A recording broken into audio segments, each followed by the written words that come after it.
guys. Let me just do one quick thing in my audio, and then we are good. Okay, so this is the first. Well, I've done other day streams before, but this is the first one for this particular topic. What we're going over Code Geass episodes. Also, by the way, I'm also streaming this on Twitch for the first time ever. If you're curious, I will post the link to my channel in the description. Even though I'm pretty sure. Oh, that's cool. So I can control which ones I want. I only want to post it here, though. Yeah, I'm still new to doing all this stuff. I'm sure my Twitch settings are probably not good. But anyways, I have it. I put it in both. That was kind of funny. Anyhow, we got a lot of stuff to go over today. We're going to be doing episodes 21 and 22 of R2. I also want to do some summoning stuff for Janissary Code. And considering how much there is to talk about these episodes, this could be a long one. Also, this week there's going to be a new Janissary Code event. I don't know what it's called exactly, and if it requires like summoning our characters, I'll probably do the typical live stream starting it up on I think it's Tuesday the 15th. What's today?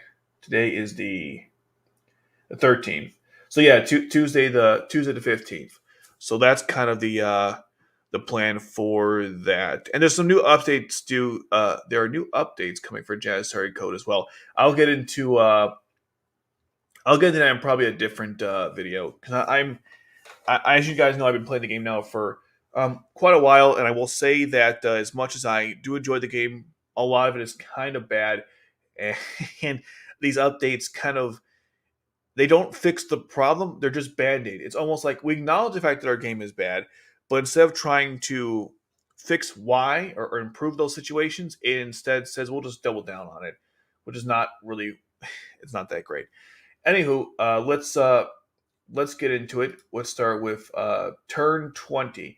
Turn 20 is well, actually, before we do turn 20, one important thing. There was a picture drama for 19 that I missed, so we're actually going to start with that, and then I will go into turn 20 because I got a lot of stuff to say about that episode. But first, let's do the picture drama really quick. So it's not too crazy. It's basically Rollo. He's talking about when he first met Lelouch, their entire history, how they're hanging out together. He didn't really have much of a family, as you know, because Rollo was what was it? Rollo was basically used by the Geass Order, and then of course later on by Lelouch. But he was saying before that, he didn't really have much of a family, and it shows when they first meet. There's nothing like it's pretty good backstory information. Because this is actually a good example of what you would want in a picture drama because it fills in the gaps of what happened. Now, granted, I'm not sure everyone was like clamoring to see what happened when Rollo first met Lelouch and all that stuff, but I definitely have nothing against it either. And so you see Rollo and Lelouch are talking about the locket, which was an important part of Rollo's character. Not like the locket itself, but the fact that it was a gift from Lelouch, even though, as he said, it looked kind of girly, and it was really for Nunnally, which he told him that in turn 19 when he let him have it. But anyway, they're talking about life and stuff, and he was saying how when he talked to Lelouch, he was his real self. He was smiling. He never thought even though he was kind of lying, but again, to him, he thought he was telling him the truth. So that's what he tried to tell him. That's what he told him too before he died. He was saying you used everyone, you lied, but deep down you really loved me, didn't you? And then Lelouch was like, yeah, I guess I did. Even though he didn't it's a little complicated. And then we get this part where Rollo wanted to get some kind of photo taken of him, so Lelouch cuts his hair because he cut Nully's hair as he had to, because Lelouch, as you guys know, took care of Nully since they were children and since they were exiled to Japan. So he cuts Rollo's hair here. It's a nice scene. And how he's just again Rollo is so enamored by Lelouch's kindness, the guy who took care of him. That's why no matter what happened, he didn't want to lose him. So when Rollo died, it was it was sad, but happy because he wanted to give up. He would do whatever it takes to save Lelouch, and he didn't want him to die. And he thought about those events, how they meant a lot to him. So that was kind of the picture drama in a nutshell.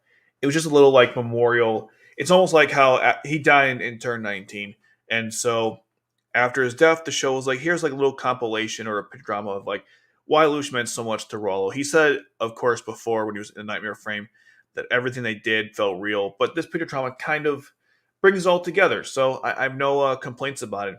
It's considering some of the previous dramas have been stupid fan service and things like that, this one's actually it's nice. Okay, so that's just one. I forgot to mention that to go over that last week. So there you go.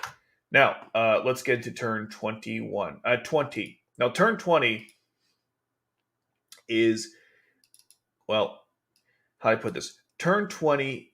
It's not a good episode, or it is and is. It's complicated because the problem with turn 20 is that it had to build on 19, which had a lot of flaws. And another thing too, 20 and 21, both episodes are a lot of plot points are now converging.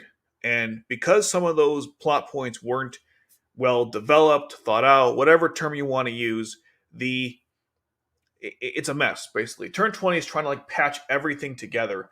And because it's trying to do that, it's kind of I have mixed feelings about it. The stuff Lelouch does, I think, is awesome. The stuff Suzaku does is kind of confusing. And then there's like certain dialogue in between all their characters where you're wondering, like, what are you guys talking about? So it's, yeah, I'm not the biggest fan of it, but we'll get into exactly why that is. Now, the first thing I do like about this episode, and I think a lot of people don't really discuss it as much. But when you see Suzaku and Nina talking here, this is, by the way, where the flare was fired at the Tokyo settlement. They're talking back and forth about what happened. And what's good, too, is that Suzaku explains his motivations for why he started everything. He recounts his past. He tells you what happened when Japan wouldn't surrender, why he killed his father, what he's doing now, and so forth. And so what's happening here is that he's kind of going through his mind. He sees Nina at the same location, and she's like, "I never thought this would happen. I couldn't comprehend it. It was a massacre." Because Suzaku says, Suzaku says massacre, and he tells Nina, "Congratulations. We'll never lose in our war again." And what I love about this scene here is that Suzaku and Nina are going in opposite directions in the story. That's why they're literally crossing paths. It's both like obviously there's like so much depth to this like couple seconds here because Nia and Suzaku have big character arcs in R2, despite how you feel about them. And the fact that they're going in two different directions here, like literally and figuratively, because Nina's going to fight against the Flea. She's going to help Lelouch defeat Schneizel. And Suzaku's like, you know what, I'm a killer. I'm going to keep doubling down at and go even further with it. So Suzaku is delving deeper into the darkness while Nina is like getting away from it. I love that whole dichotomy between the two characters in this scene. It's really well done. It's probably something people didn't even notice or care because they hate both characters, as we guys know. But man, I love that whole how the two characters go back to back here. It's good stuff. All right, we go to the opening credits. All right.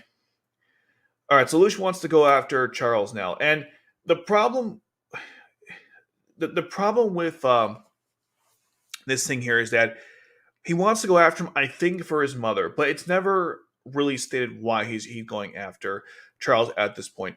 One critique I have about the story is that, what you could have done is had the Ragnarok connection be something that Lelouch was aware of, maybe because, C2 told him or something. I don't know, because here he's going after Charles almost on a whim, because before he was like, no, he's dead. I have nothing left to live for. And now he's like, well, I got to stop Charles now. And I'm like, that's great, but why do you want to stop him for? Is it revenge for your mother? Because he doesn't know about the Geass, about the Ragnarok connection. We find out later on when he talks to Charles, when he brings it up, he's like, what? Ragnarok connection? Because he doesn't know what that is. So him going after Charles, to me, could have made more sense if, how would I put this? It could have made more sense if Lelouch had some idea about the Ragnarok connection. But he doesn't know anything about that. So him going after Charles, like, it's cool and epic, and it has to occur from a narrative point of view, but they didn't really show us why he would decide to go from, like, I live to now I must stop Charles.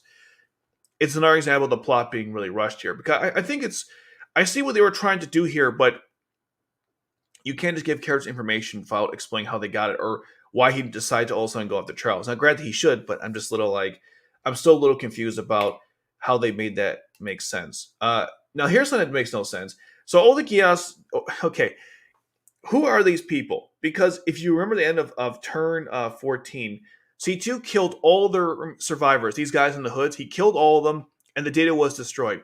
Now Charles is saying, thanks to the remaining data from from the Geass order, they're able to start the Ragnarok connection or find a place to do it.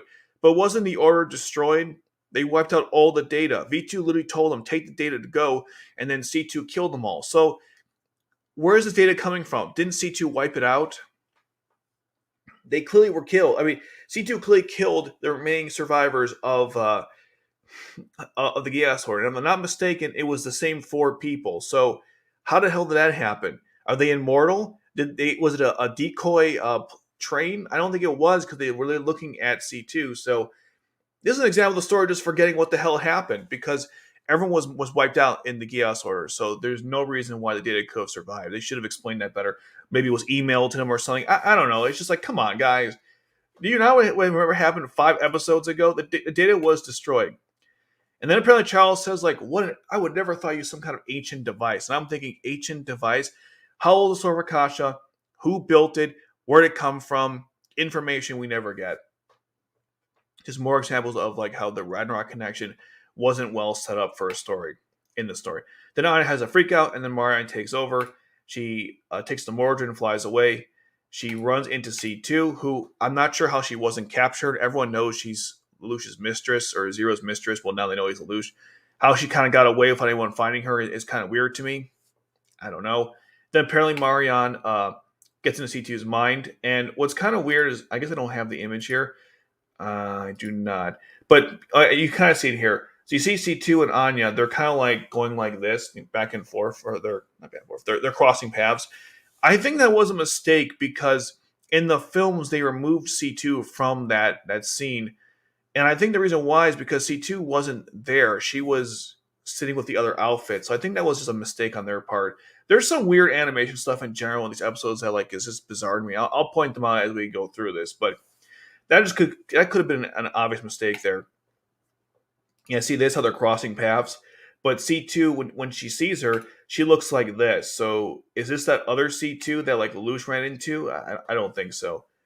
It must have been some kind of animation mistake there. Anyway, she talks to C2 as Marianne, and C2 is like, the girl who always comes to my life and ruins it. It's kind of funny. And she's like, you think I'm an ideal mother that I only care about Lelouch? I'm like, well, I thought that's why you guys were doing this. Who the heck knows? By the way, Veach in the background's kind of creepy, actually. If it was in my room, I'd be a little terrified. And Marianne asks C2 about stealing her memories away. And the weird part about this is that C2 is like, I don't even know why I did it. And I'm like, but you do know why you did it. You did it because Lelouch promised you to get the smile you never had. So when you die, you'll have a smile on your face. You literally told Lelouch that at the end of the next episode. So you do know why you did this. Are you saying, like figuratively, you didn't know why you did it? Because you didn't know why you did it. You did it because you wanted to protect Lelouch, and also because you didn't want to die at that moment. You didn't want to die. Okay. And what's kind of confusing about this episode is you're going to see that C2 is going to act like, I actually want to die, but I don't want to die. No. When, at the end of 15, you made it very clear. You don't want to just die for sake of dying. You actually want to have a meaningful and happy end. You made that very clear. So why are you going backwards a little bit here, which is kind of odd to me. Anyway, they're talking. We get to more strange stuff. So, one second. A little nasal here. Anyhow, so C2's talking to Marianne, and she tells her that you never fulfilled the contract. Now, there's so much that makes no sense about this. Okay, first of all, what was the contract for exactly? Was it to kill her? Probably not. But the other thing, too, you got to ask is, okay, Marianne's Geass never activated until she died. She got the Geass power, let's say in her early 20s. She died, 37, I think? Well, physically died. So how could she fulfill her contract when C2 never when the power she had never been activated? It's strange, because Marianne's the only Geass user that I know of besides Layla whose powers didn't activate until they nearly died.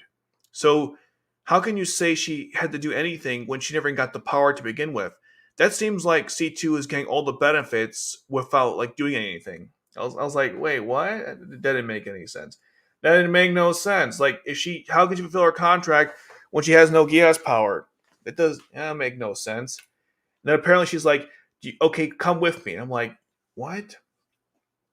Come with me? All right, so they're gonna go do the Ragnarok connection stuff. Then this is kind of weird. So Cornelia's talking to Valletta about the fact that she betrayed everybody, right? Because Cornelia didn't betray anyone by killing her uncle and and going against the Geass order and any of that stuff. That was definitely not betraying the Empire, because Charles ran that. I assume she knew that. But anyway, so she tells Valletta, we have no authority anymore because we're at a truce or something. So therefore, like, if you want to like do what you want, you're not going to be punished or anything. And I'm like, why wouldn't she be punished? Like, there's Britannia's still the world order here, the world order, the world power here. I'm so lost as to what this conversation is even about. Again, like the peripherals of this episode are fantastic. When Lelouch comes back to challenge his father and come to the Ragnarok connection, stop the Ragnarok connection. But everything up to that point is just so bizarre to me. Like, what are they even talking about?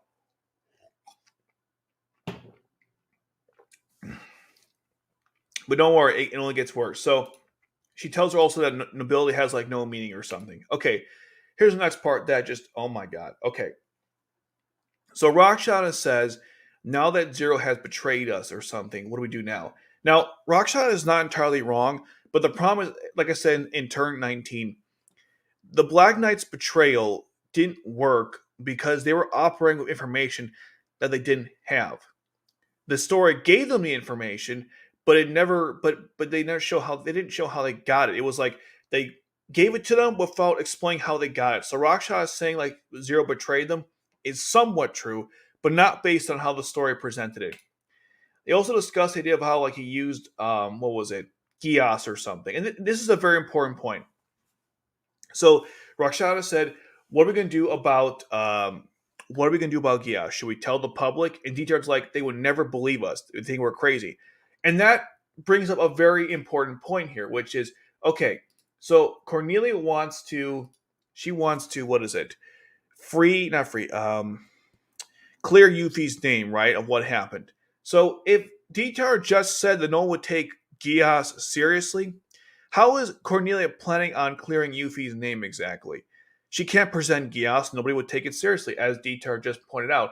But more importantly, Cornelia even gives up that dream anyways. Like once she's done with the Geass order, it's like helping Yuffie. It becomes it's almost like she forgot about it.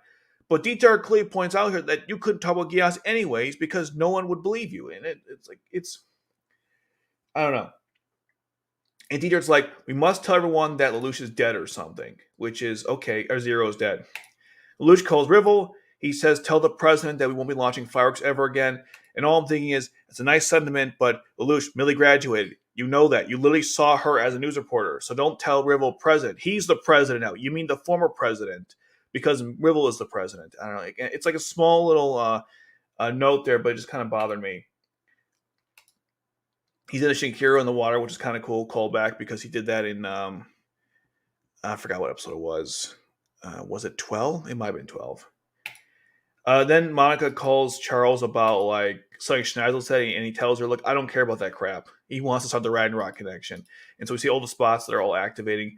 And apparently they're singing from Kamina Island or something like that. And people are just minding their own business, and these little things are active. These temples are activating.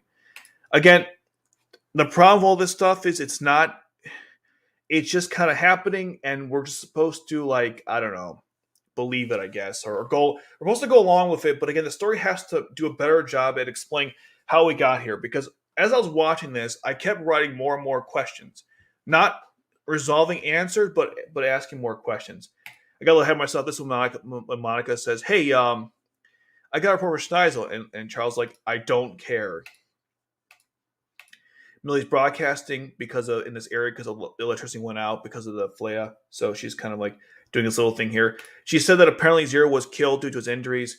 The Chinese Federation were like, "Whoa, they're dead," and the Black Knights too were also like mourning and stuff. But the weird part about this whole situation is that so Zero is dead, correct, and well, allegedly dead. But there's no body, there's no funeral. It's like so because okay, I can't even like put this into words because it's so incomprehensible. But basically, because Lelouch goes to Charles so quickly in the I guess in the amount of time that passed, that it kind of justifies not doing anything for this. But then again, there's a month difference between the Ragnarok connection and Lelouch, when Lelouch comes back to become emperor or something like that. But either way, if Zero is in fact dead, there should be a funeral for him. There even could have been something else where maybe some members of Black Knights have an insurrection because their leader is dead. Maybe they don't trust Ogi or Toto or any of those members. Maybe they're upset about it. This is a big organization. A lot of them really loved Zero. I mean, I can only imagine how many Tamakis there are in the Black Knights. Are you telling me they're all like Zero's dead? One, we believe it, and two, we're going to follow our current leadership? No, there should have been some kind of insurrection. And the fact that it just kind of goes on and it's like the point is Zero's death was such a minor thing in this story, and it shouldn't have been. And that could have been a whole thing to itself. The story was constantly hinting a possible insurrection among the Black Knights, but it never happened. They're just like, oh, he's dead, and they moved on. To me, it's like, what a waste. Again, when you rushed your story, you missed so many key things you could do, and it's so frustrating. And then this thing between Kage and Tianzi, she's like, oh, because Zero's dead, will that interfere? And Kage's like, we were technically only married in heart. I'm like, Kage, you were never married to her, period. You never married this person. Lelouch never acknowledged you as like a wife or anything like that. Maybe a representative for him, but not a wife. Come on, lady. You're, man. And she's like, we should exploit Lucia's death or something. Like, okay. Also, keep in mind, okay, this is very important. They told Kaguya, I guess somebody did, right, that Zero is dead. But later on, she's going to find that he's actually alive. And she's like totally okay with this. And we'll get into that weirdness later on. Okay. Anyways, so now Ogi talks to Jeremiah, and he tells him that Lucia's dead. So Jeremiah's like, okay, Lucia's dead. Can I see his body? And they're like, not now. We're busy. Jeremiah should have said, excuse me, if Lelouch is dead, I want to see his body. I'm going to come in there and find out, okay? And also, his expression is almost emotionless. Now, if you want to say, oh, he's a robot, he was crying when he talked about Marianne with Lelouch in turn 14. So don't give me that, turn 13. So he can show emotion if he wants to. He seems very calm and okay with Zero being dead. And he should not be, considering he's been doing all this for him.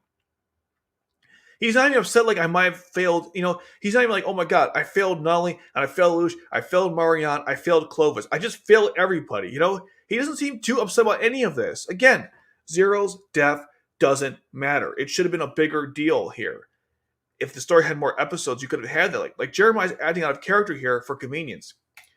And then Colin's like, we only got this far with Lelouch. He goes, yeah, he was going to use it with the Geass power. And I'm like, guys, you don't even know Geass exists. Like I said in turn 19, and I'll say it again, you guys don't even know the power exists yet. There was no proof ever presented about Geass existing or what it does. Everyone is just like, yeah, it exists, but you have no proof. So what you say here makes no dang sense. It makes no sense. You can't say, oh, he used Geass on all of us. No, he didn't, okay?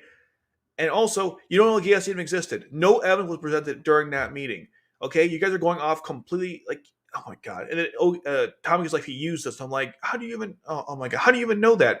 The only person who presented any decent argument in this whole crap was Minami. The only guy. And he wasn't even present at the actual meeting itself.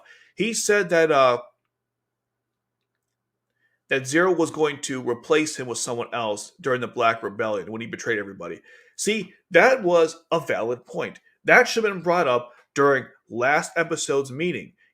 Don't talk about Geass. No one can prove that exists. It's just stupid. Even details like no one would take this seriously. The fact that they're taking it seriously is beyond me. But bring up how like he abandoned everyone during the Black Rebellion. Bring up the Geass Order massacre. These are tangible things that we have proof about. Discussing Geass usage or not discussing Geass usage is not relevant to anything. And the fact that they were so like that was the reason why they betrayed Lelouch when it should have been like these things that Minami brought up and the Geass massacre, which was never used at all, even though it seemed like it was going that direction.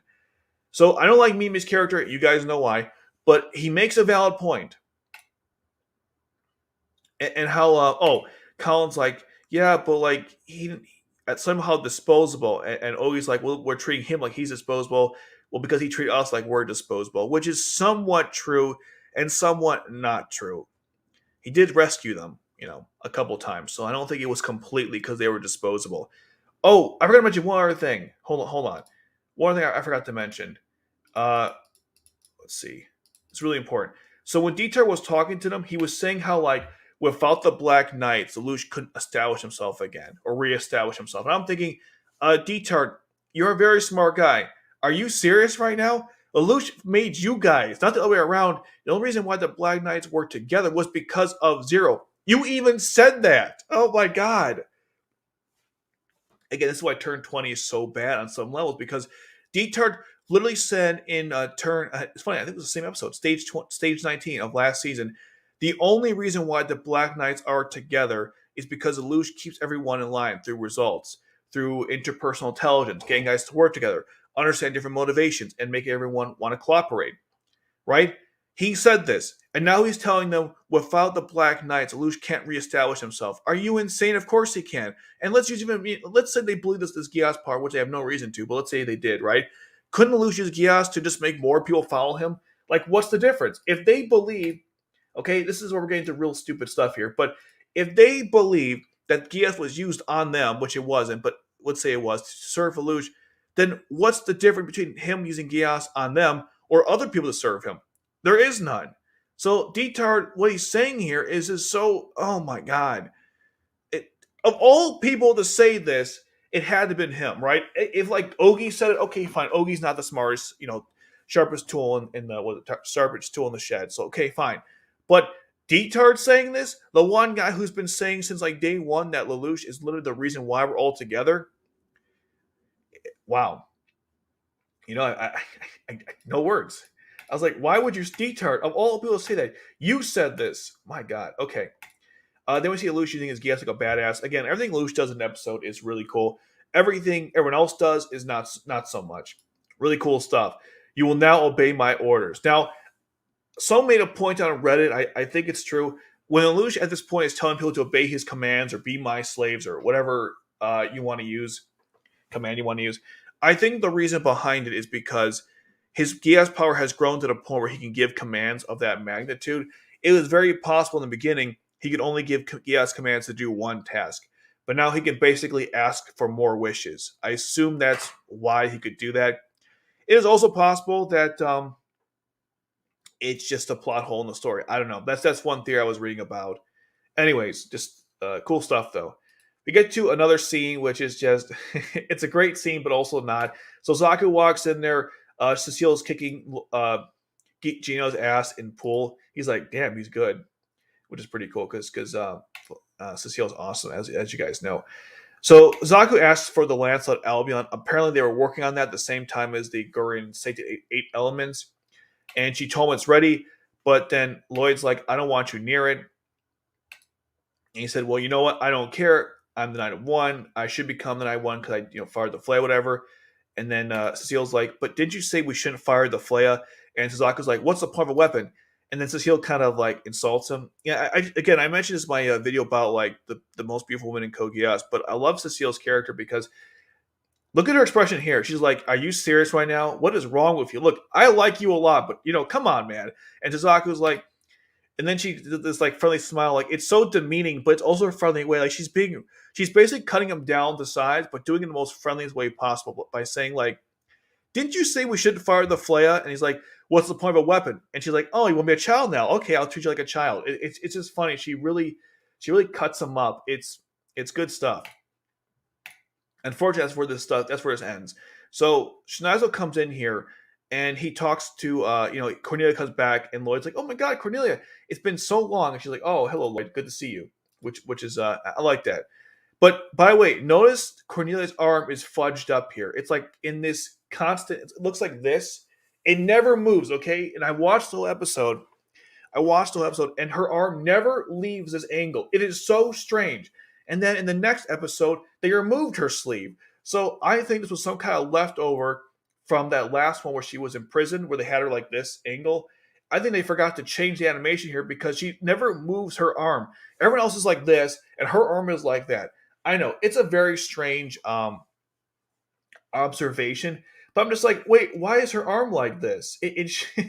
What the hell? It's very strange. They never like it's just unnatural. Then Cornelia asks about Guilford, and Schneizel tells her that he basically fired the flag to save everybody. And Cornelia is visibly upset. So I think after her response to that, I think she actually loves Guilford a lot. And when the flare was fired in turn 18, you could see that she was like looking over the Ikaruga because she sensed Guilford was dead. I don't know. And then Suzaku's like, wait a minute. I fired the flare. What the hell? Are you trying to protect Guilford's legacy? And this is where the story was so freaking close of doing something amazing and it failed because in Code Geass, one of the flaws I've noticed is that characters will start to say something. If you interrupt them, they have like no memory and they forgot what they were going to say and they go on to something else. Everyone has like massive ADD. But what Suzaku was saying was that he wanted to become Knight of One, and because he fired the flare warhead. But what he forgot to mention was he didn't say why this was protecting Guilford's legacy. He just said we're trying to do so. Does Cornelia know that he betrayed everybody? I don't think so. So why didn't Suzaku say, hey, listen, Guilford betrayed the Britannian forces and fought with the Black Knights because of Geass or whatever reason? Does Cornelia know this? She might have because I don't. But then again, she never brought it up in Resurrection, as far as I know, when they first met up in Zilkstan. Then again, it's an alternate timeline, but still, we can kind of apply it. She never said she mentioned Dalton and Yuffie. I don't think she mentioned Guilford. So as far as I know, she has no idea that Lelouch used Geass on Guilford and has burp number one. She has no idea that Guilford betrayed everybody. Suzaku was so close to saying this, but he doesn't say it for some reason. He should have said, listen, before Night of One stuff, Guilford betrayed everybody. That's why we're going with this story. It's bullcrap. And also, I want to become the Knight of One. And then I believe Lloyd's like, yeah, but only like the Emperor can do that. And he goes, fine, I'll make you the Emperor, Schneizel. And Schneizel's like, okay, cool. And then Suzaku's like, Schneizel, why do you want to do this? And again, this is where things again go to the crapper. All right, he says, Schneizel, why did you come up to this conclusion? And I'm thinking, wait, did you guys discuss this before? Because it clearly looks like you didn't. Another example in the story where characters are acting with information that they don't have, but the story has to rush it and give it to them because Schneizel is saying like, the Emperor doesn't care about our lives. It's very mundane, mundane affairs. It doesn't matter to him. Does Suzaku know that Schneizel feels this way? The answer is probably not. They never discussed this once in the story, at least on screen. Okay, I hate off-screen stuff like this. That's not a good excuse. So he's saying that when did these two? He's saying like you had this opinion about something. I didn't know you had it, but now I do. Now tell everyone that opinion. That's where this goes to crap because Suzaku and Schneizel are talking as if they like have had this discussion before. Like Suzaku told Schneizel like I don't know a couple weeks ago, like, hey, if you want to become emperor, why would you want to do that? And Schneizel's like, well, because the emperor considers our affairs mundane or something. The problem here is that we never see these two talk about this topic, so you can't just have Suzaku say this. It's so stupid. Oh my god. And then we got more problems too, okay? So he mentions to Cornelia like how he doesn't care and stuff about our affairs. And then this is where okay, I'm like utterly confused here because Cornelia is like, wait. You want to do this stuff or something? I might be getting ahead of myself, but there's a part where Schneizel explains like what he wants to do. And Cornelia is like literally she is like crushed by this. And I'm thinking, do you know that Charles used Geass or dirty his hand with Geass? Because if you knew that, you wouldn't be okay with this. Does anyone know that he used Geass power? Again, I don't know. Apparently Suzaku knows. I don't know. I don't know how he knows this. 1 second. I got a bug. I apologize. Okay. So apparently, like Suzaku knew about Charles using Geass, but Schneizel and Cornelia didn't. If Cornelia knew that, oh my god, 1 second. If Cornelia knew that Charles used Geass, then why would she? I can't like. Oh my god, I can't even justify this. Okay.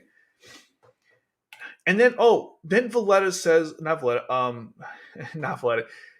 Cecile says this is wrong. And I'm thinking, honey, I like you a lot, okay, as you know. Oh, she's not, you guys know, she's not real. She says this is wrong. No, it's not wrong, okay? Britannia runs on the whole notion of might makes right, right? The strongest survive. I forget the social Darwinism, I believe the expression, right? The strongest survive.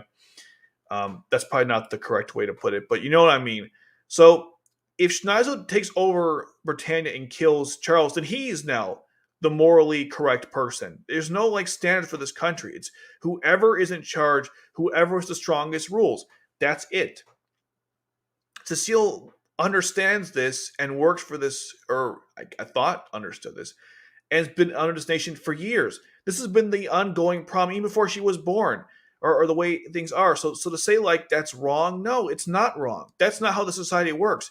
You're thinking it's wrong because of loyalty, but no, that's it's always been the strongest will survive or rule. And also, everyone's been scheming to take over the empire or the emperor's throne for years. That's why Lelouch left in the first place. That's why Charles started the whole Ragnarok connection with V2 because they want to stop the scheming. So historically, this has always been a problem. So to act like it's wrong is bizarre because that's how Britannia was founded.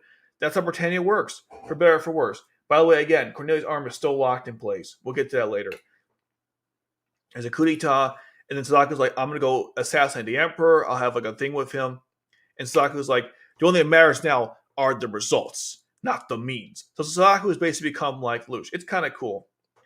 All right, now we get to another part. And I rant a lot about this scene because this scene is so bad. In fact, this scene is so bad that in the new film they actually replaced it with a simple scene with Lelouch talking to, I believe it was, he was talking to C2, Lloyd, Nina by the Ares Villa because they had to find a better way to explain how Suzaku started work with Schneizel. Because in that scene, he explains that he worked with Schneizel because he thought he would do a good job leading. He was a sociopath, psychopath, megalomaniac, whatever. And here, they don't even quantify that. So the films even acknowledge that this scene was awful on so many levels. So I'm glad like it's over because God, I hated this scene. Okay, then we get to another part. Again, the hits just keep coming. Again, it's not the episode's fault. It's just that they're trying to convey or converge so many plot points together, and none of them like were well developed. So Kage wants to have a meeting with Schneizel about working together after finding out that Zero is dead.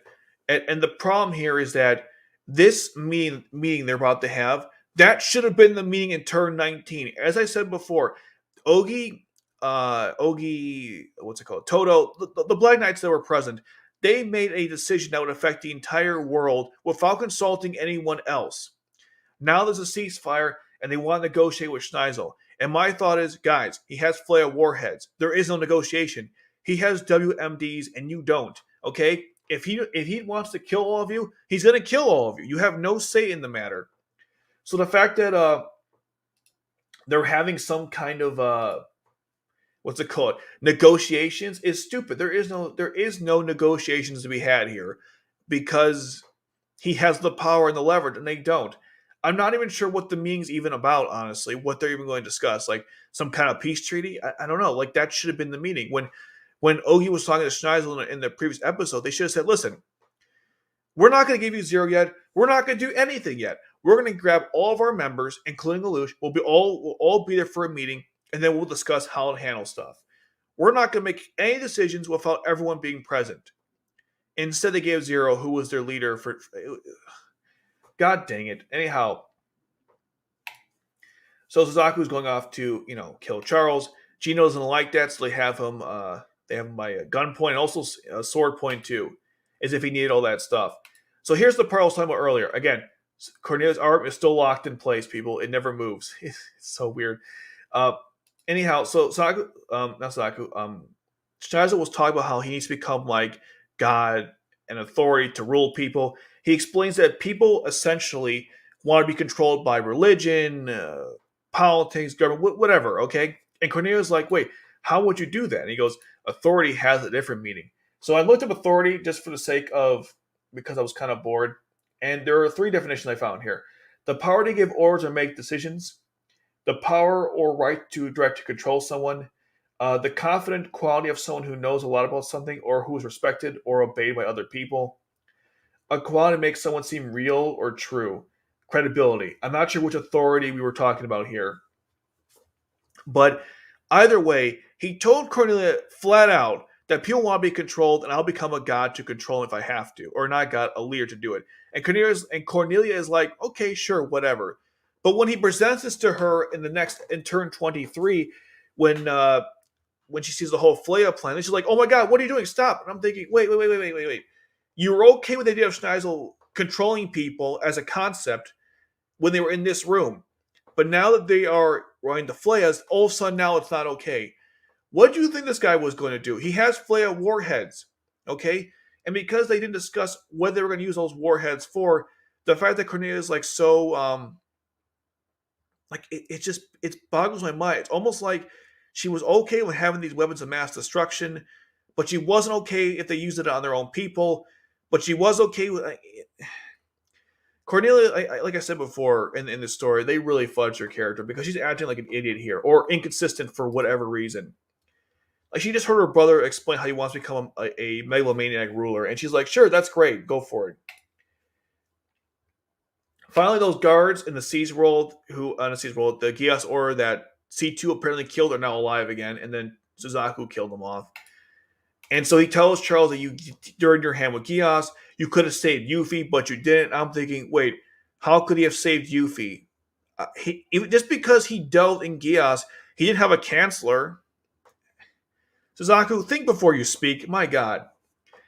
Now, apparently, during his hand with Geass was a crime.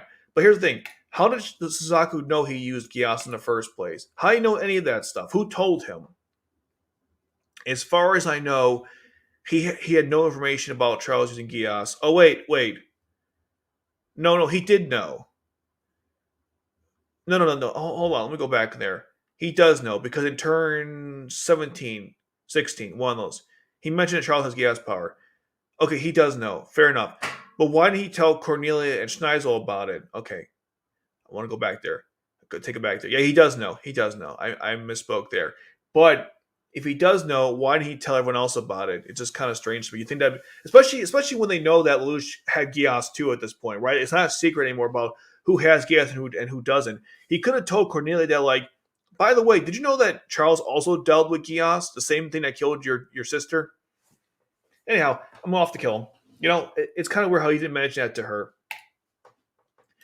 Anyways, this is kind of funny. So Bismarck owns Suzaku, which is cool. But the weird part, he says Geass takes multiple forms. And I was thinking, listen, that is true. Geass does take multiple forms. But the prior sentence was, did you think you were the only one who didn't know about Geass? And the thing I have to say is, like, what does one have to do with the other? Okay? What he should have said was, Charles told other people besides you, instead of saying, like, Geass takes multiple forms. It doesn't matter if it takes multiple forms or not. It wasn't about how Geass works. It was just the knowledge of existence of Geass, not like how, like, I don't know. That could have been a bad dubbing. I don't know. Anyways, Bismarck goes to fight Suzaku. I don't have the image here, but his eye turns red, which was a good foreshadowing for when he uses Geass power against Suzaku in turn 22. They're fighting, but Suzaku's Geass power is telling him to run away. Then, okay, so they're all about to meet with Schneizel. Dietar's been beaten up because, if you guys don't know, in the films, Ogi punched him in the face for prematurely saying that Lelouch was dead, making it a public announcement. That's why his face is beaten up. He also claimed that, what was it? Not Ogi, but yeah, it is Ogi. Ogi's nature is to be defeated or something. I don't know what he was talking about. I think he also looked at like Valletta. I guess Valletta, he's calling him a sim for her. I don't know.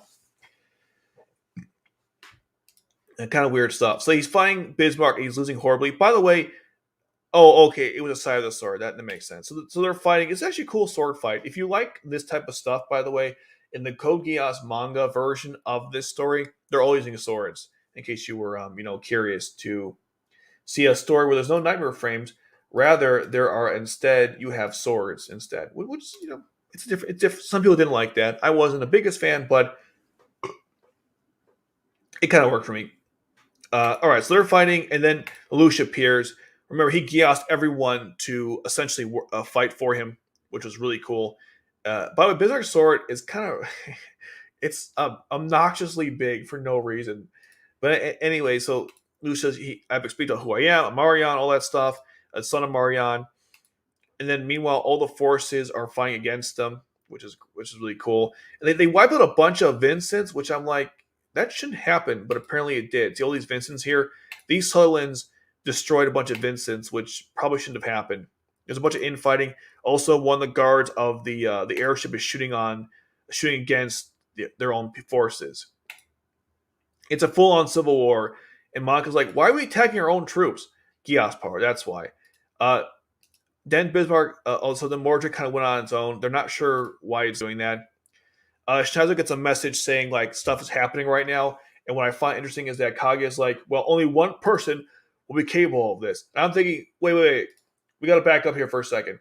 We got to back up. Okay, so Kaguya, you are saying that you think Lelouch is doing this. Okay, but you just found he was dead like 2 minutes ago. So, or 10 minutes ago, however long it took her to go from her shuttle to the Ikaruga. So did Ogi tell them afterwards that it was, she looks so silly in that chair, by the way, because she's so small. It's almost Tianzi. I don't know. It's kind of silly. But anyways, did they tell her the meaning that Lelouch is not confirmed to be dead? And she's like, oh, thanks for lying to me, guys. That's cool. You know, like, it's, again, like I said at the beginning of this episode discussion, Zero's death had no consequence on the story and should have been either expanded further or not done at all because they lied to Kaguya and then she's like, oh, Zero must be alive now. But they told you he was dead and they told you he was alive. And you believe these people? Like, if you told me the person that I was in love with, even though they didn't like me, but whatever, Kaguya's an idiot in that regard. Doesn't matter though. If you told someone that doesn't matter if you love or care for them, someone that matters to you, and you say they're dead, you're like, oh my god, everyone believes it, and then all of a sudden you tell me that person's alive. Why the hell would I trust anything you have to say beyond that? And the fact that she's like, yeah, it's okay, I'll go along with this. It's god dang it, it's so stupid. But then we get to an epic scene where Lucia's walking down a such a cool display of the nightmare frames. It's pretty badass. And by the way, since they're all alive, again, like I said in the beginning, they all took out a bunch of Vincents. That shouldn't have happened. These are all basically Lancelots. These are Sutherlands with float units. That should not have happened. Whatever. Maybe the Geass made them super stronger or something. I don't know. Bismarck has like a quick fight with the Mordred as like Anya's way, well, Marianne's way of convincing him to like, hey, we're not really a threat or anything like that. Just like question his loyalty, so she won't call into question her loyalty, and so they kind of just work together on it or something like that, so she can go and check out Seed's world. So that was the whole plan there. It's like, oh, you're quite an actor too. Then Charles like, God, it's time to finish this, and so Lucia's like, nope, yes, but not with God, with me. And that's how the episode ends. And that's the thing, too, about this. It's like, the stuff with Lelouch was so good. The stuff with everyone else was just so bad. Because, again, the story just couldn't decide. It couldn't keep the story straight, literally, okay? Before I go into the comments, I'll just make sure to miss anything. Because I have, like, I'm not even joking with you. I have, like, 100 notes on this one episode. It's pretty crazy. It just doesn't stop. Because there were so many things that just like really irked me about this episode. So let's see.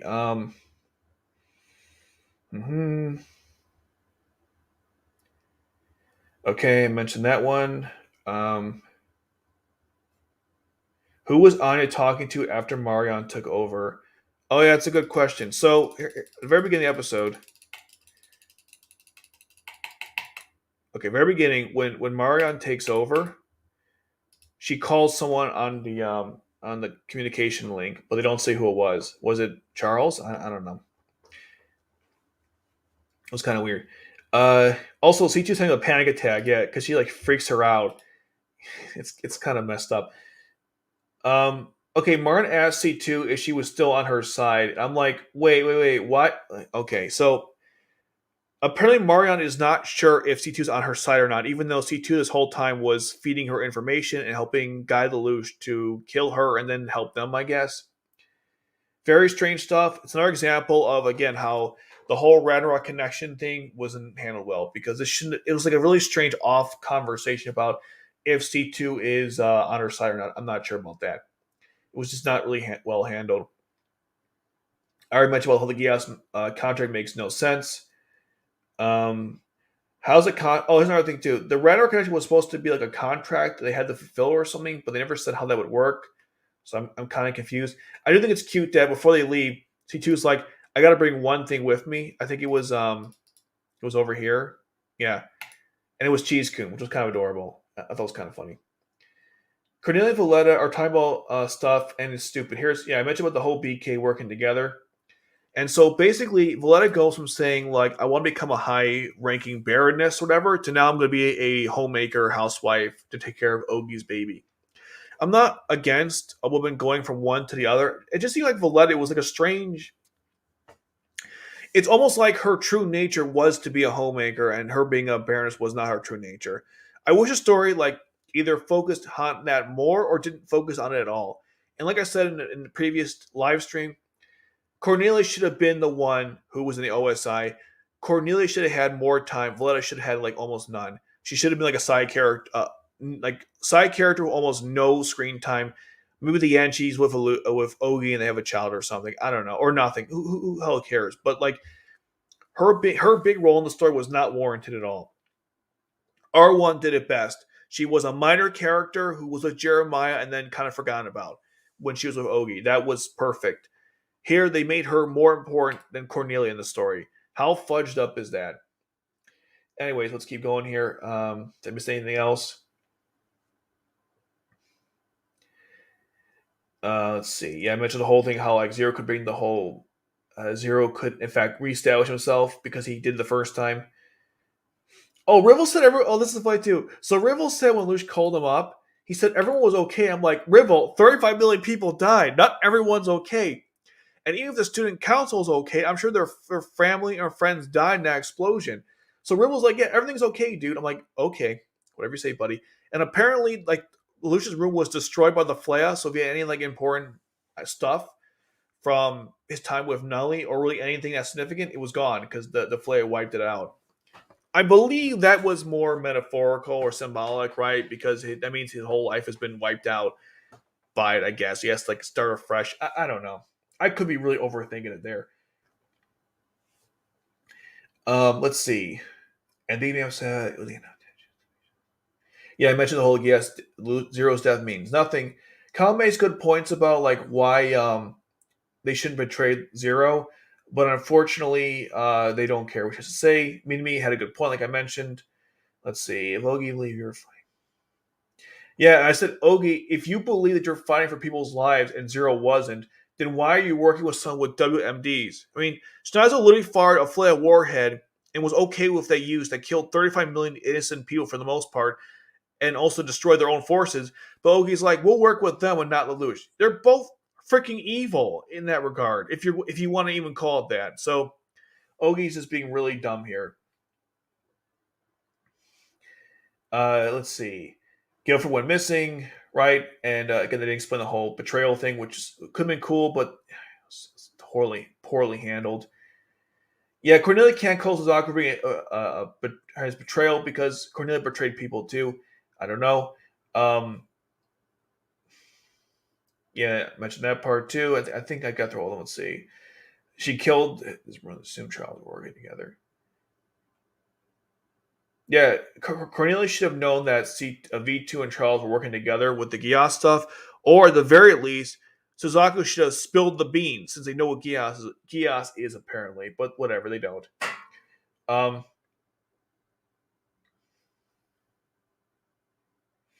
let's see. Oh, Suzaku mentioned the Geass Order, and I'm like, wait, did he know the Geass Order existed? Because I'm pretty sure no one told him about that. Unless Charles did when they were in the Sword of Akasha in Turn 2. But as far as I know, I'm pretty sure no one told him about the Geass Order, unless Schneizel told him.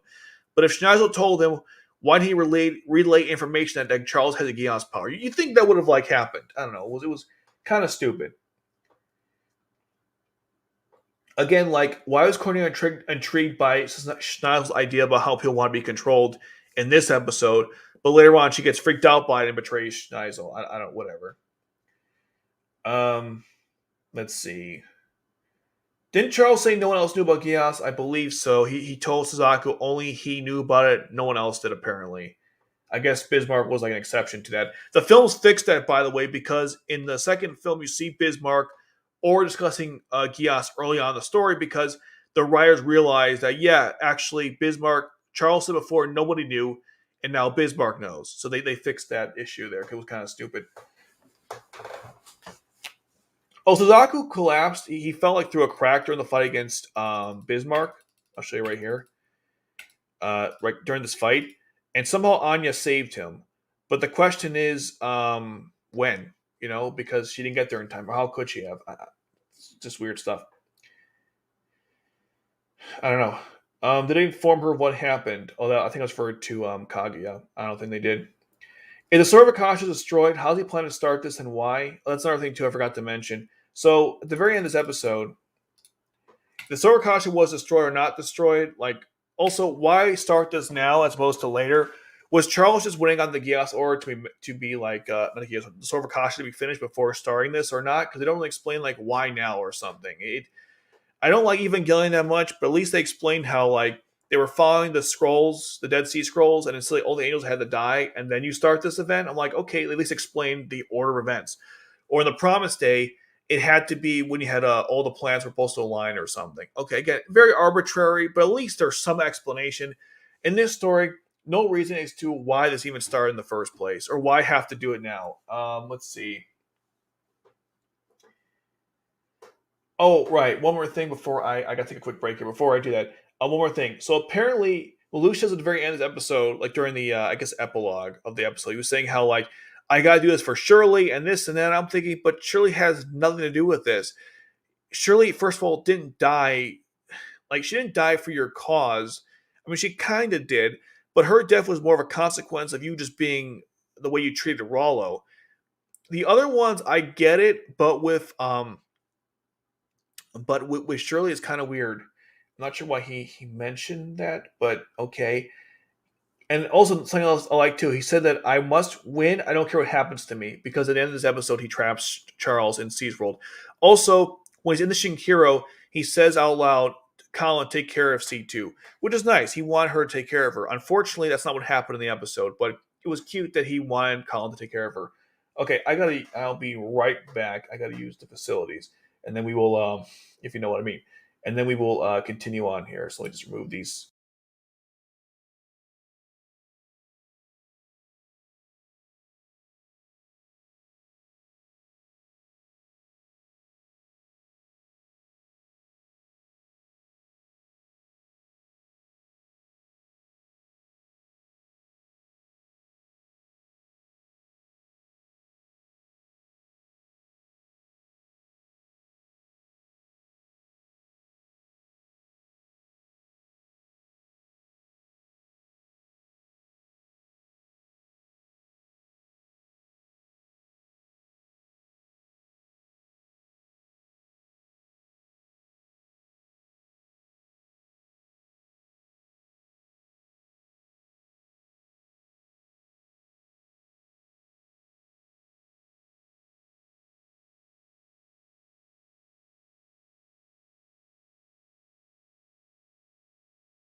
All right, let me go read some comments. Let's go to the very, very beginning. Okay.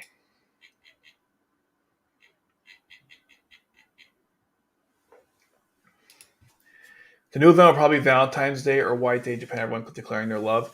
That was the current event. I'm not sure what this new one's going to be. Yeah, look, it was well done executed stuff. As I just pointed out, I don't think so. Episode 19 is flawed, but I can overlook its problems. The problem with 19, it set up a lot of other things afterwards weren't good. Like it, the problem with 19 is that it rushed. It was a rush job, and that rush job ruins everything else that comes afterwards. That's the problem. On regarding your Pan code, I dropped it right after Christmas event. Why can they? We were thinking. I don't feel slice. Stir pay. It's how it is. Gotta be. Gotta be. Yeah, it's not good. The whole event for Chancellor Code, how the game is structured. Yeah, it's not great. I'm hoping the new improvements will help, but there are clearly fundamental problems with the game, and I don't blame you for dropping it. They gotta make the core gameplay fun. Making new stuff here and there to enhance the overall experience might be great, but if the game itself is not the best, fun to play, then who cares? Honestly, that's the problem.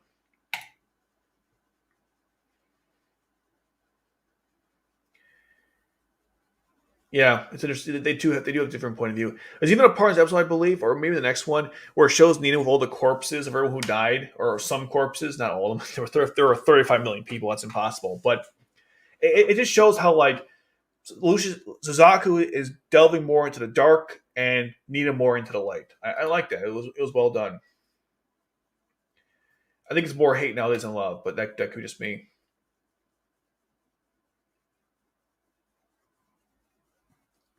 Yeah, but in the episode he said remnants. That's the problem. You're not wrong, but he said in the episode these were the survivors and these were the people the data that was from the Geass order.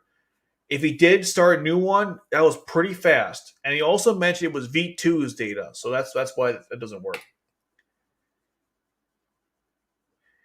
But not enough though, unfortunately. Continue on here. I think C2 that Lelouch met and showed him her memory. C2 didn't know who Lelouch was, so C2 ignoring Mario makes sense to me. I know it's kind of weird, but sure, I guess. Yeah, her outfit's extremely skimpy and stupid. I don't know.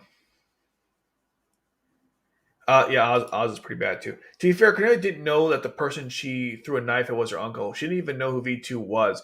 But when she found out, though, that's the thing. You're right, but we're talking about right now, not at the time. So now she knows that V2 was her uncle, and he worked with. I mean, wouldn't it make sense he might have some connection with Charles, even to look into it? And again, how'd she learn about the Geass Aura to begin with? It's still a mystery. Besides Oz's retconning of it. Yeah, but she's like 15 though. It's kind of weird.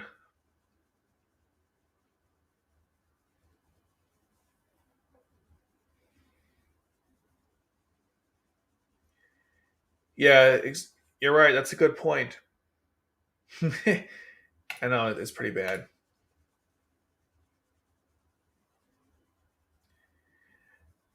Exactly. You like literally. You just revealed the whole stupidity behind this whole story.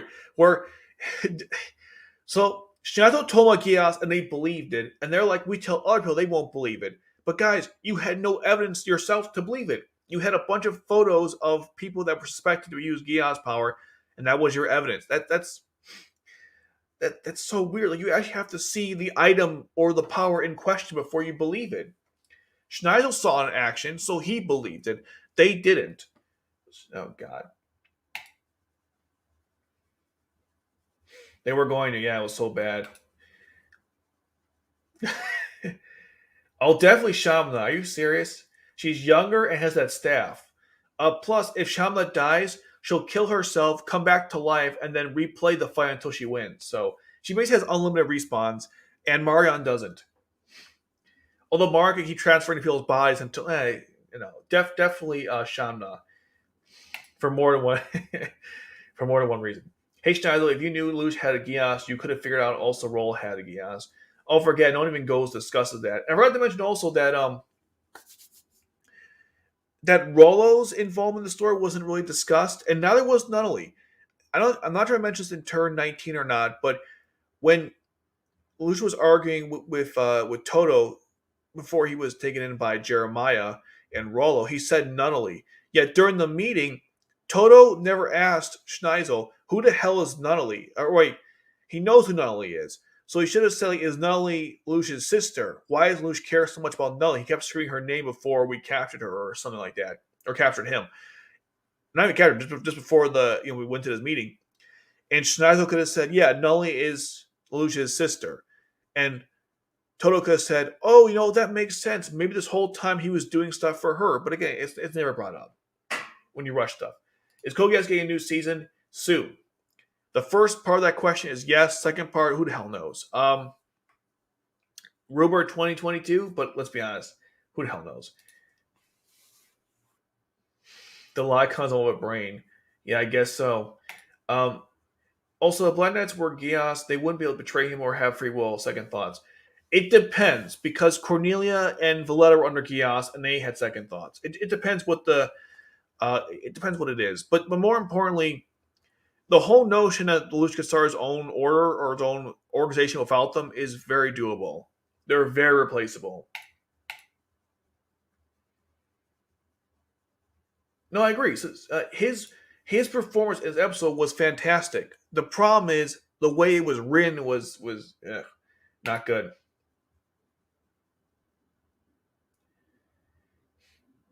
Her arm was broken at the end of R1. I'm pretty sure her arm is strapped to her body, the healing. She's moving her arm after a month later. Her arm was broken at the end of R1. Oh, is that what it is? Was she, you know what? This is a good question. A good point. But wait a minute, though. But that was a year ago. Hold on. You almost had me there. But here's the problem, though. It's been a year. Are you telling me her arm is still broken a year later? And hold on. That's not true. Because hold a second. I can disprove that. Give me a second here.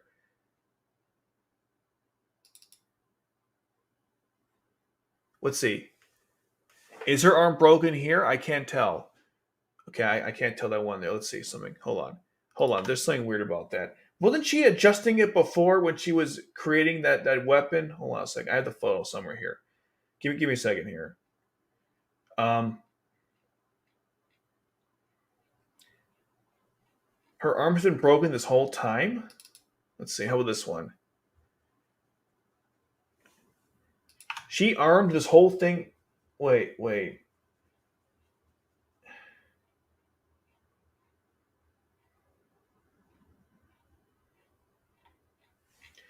But her arm healed in a month. But the R1 R2 is like a 6 months to a year time skip. So when she have healed then? Oh my god, I'm so lost. So her arm is locked in place because she broke it. Okay. But what about between R1 and R2? There was enough time. So her arm healed in a month, but it didn't heal after 7 months to a year or 6 months to a year. That don't make no sense. One second. I'm going back through 12. That's when we first see her. So her arm is still locked in place because it's broken.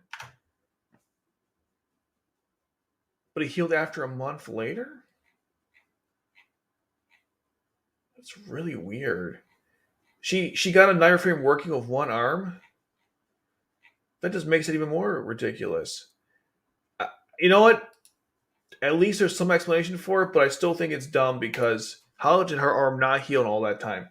But that's a good point. I didn't know her arm was broken. They didn't really make a big deal out of that.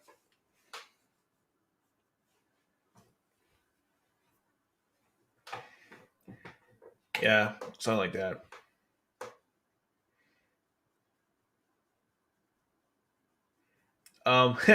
That's a better example. True. That's even better. When I said you're right, he did see him using in front of him.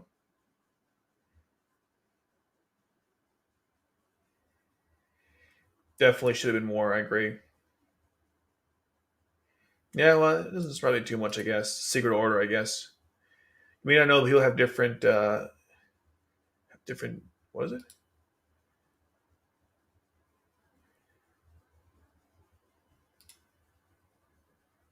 Lelouch is called a demon. Charles was trying to get rid of God, and Schneizel was called a God complex. Yeah, there's a lot of God stuff there. Plot hole ding. That's why he's sound like here. You can fill in the blanks.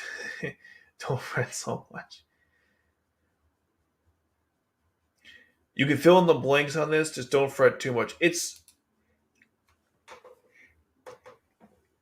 the problem with the plot I was mentioning is that they're big ones. Okay, I'm not saying like did some guy go to the bathroom or not go to the bathroom, whatever. Who cares? But when characters are acting information that they have but then don't have but then have and they're okay with it or don't okay with it or they buy stuff when they shouldn't or they go against their very nature the story has established, that's a problem. Okay, there's other stuff in the episode that probably makes no sense, but the things that stood out to me are like, wait a minute, you just said A, now you're saying B. That's a problem. Okay, that's what I'll say my plot holes. Not like, oh, this guy was there, why is he here? I mean like, I guess that's an issue. But like Kaguya, right? They told her Zero was dead, but now they told her he was alive, and she was totally okay with like being told two different things. It's stuff like that I don't like about the episode. How this whole Ragnarok connection thing is working, I mean, whatever. It is what it is, I guess. How did Lelouch even get in there? I guess he used that machine, which, by the way, that machine apparently can transfer your consciousness or body into Ragnarok or into the Seas world. That is probably the most advanced thing in the whole story that's never explained. But, I don't know. I guess Cornelia trusted Schneizel and thought he was a decent person up until she realized how far he was willing to go. I don't know. Telling I want to control people? I don't know. Maybe not. I don't see that as like. I mean, point is like if yeah, but he wasn't saying like in a benevolent or kind way. He was saying like I'm going to control people because they want to be controlled. That does not sound like a good person. But maybe I'm overthinking it in that respect. Can someone tell me if Lucius is coming back next season? I don't know. I heard he isn't, but he might be like a cameo or something. We don't know anything about the show, to be honest. Yeah, yeah, I know. I doubled down. I went back like, wait a minute, he does know. That was my bad. My bad, guys.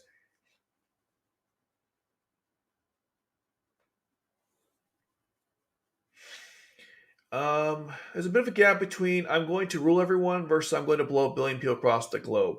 Yeah, but the principles are the same in the sense that he was telling Cornelia that if people want someone to be that authority, I will be that authority.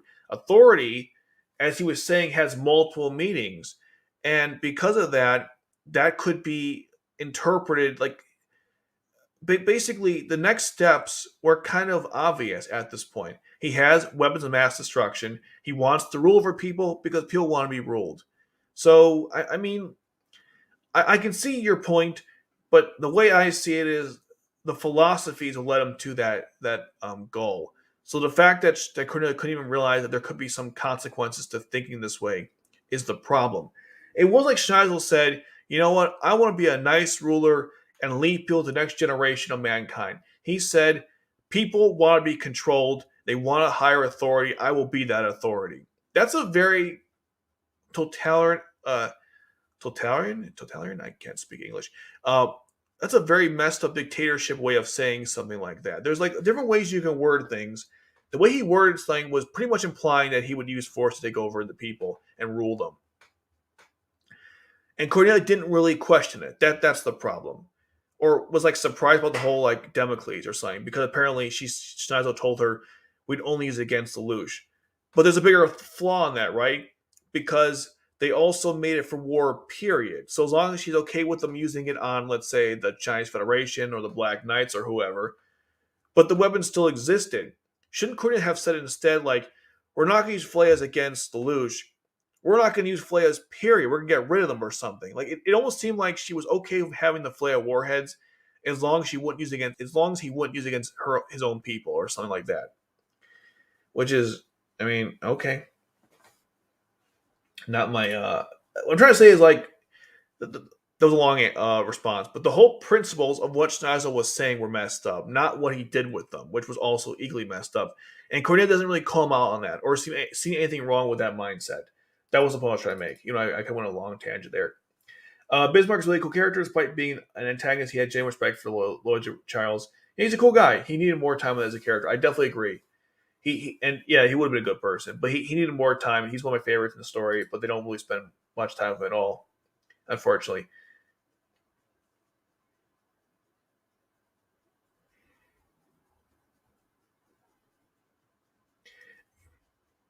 Well, he had some at least feelings about it. True. Damn, tough crowd. Yep, it happens. Um,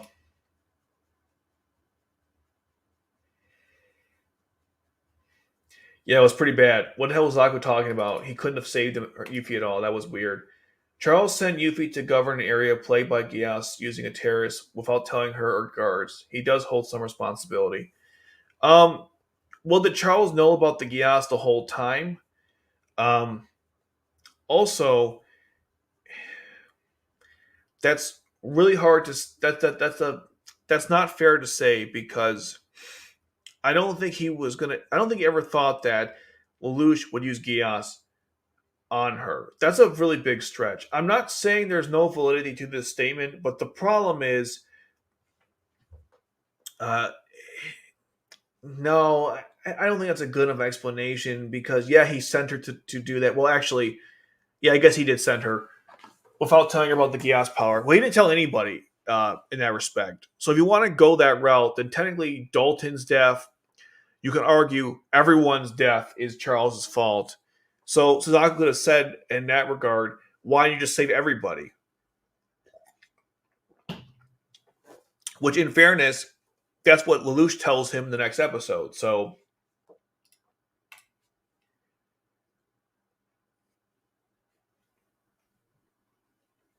yeah, he talked to him in turn into stage 6.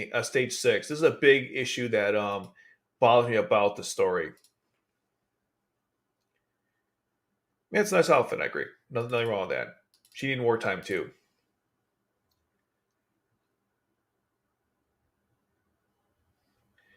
Not all of them though, right? No, no casualties at all though. That's the thing though. No casualties.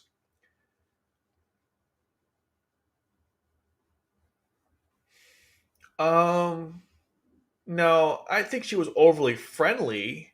Like a sister or a best friend, flirting. No, I know there's some like fan fiction about that, but I'm pretty sure. No, I don't think so. She was a little too friendly though. Not flirty, just a little too friendly. In my opinion, though.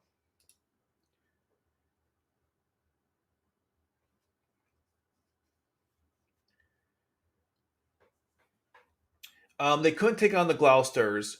The Borai Kais could. Those were the ones that had like the swords, I believe.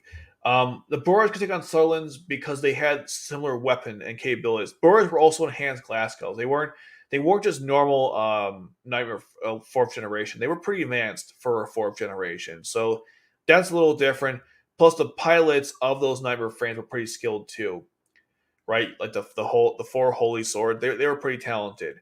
Not all of them were, but those were. So the pilots matter as well. That's why I was saying that maybe it's because Luke Giast them that enhanced their abilities or forced them to go at like their best to fight against the Vincents. But generally speaking, the better Nightmare frame with better spec should win 9% of the time. But it's a fair point. Okay.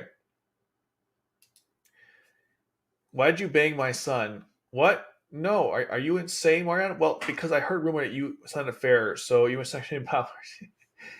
Yeah.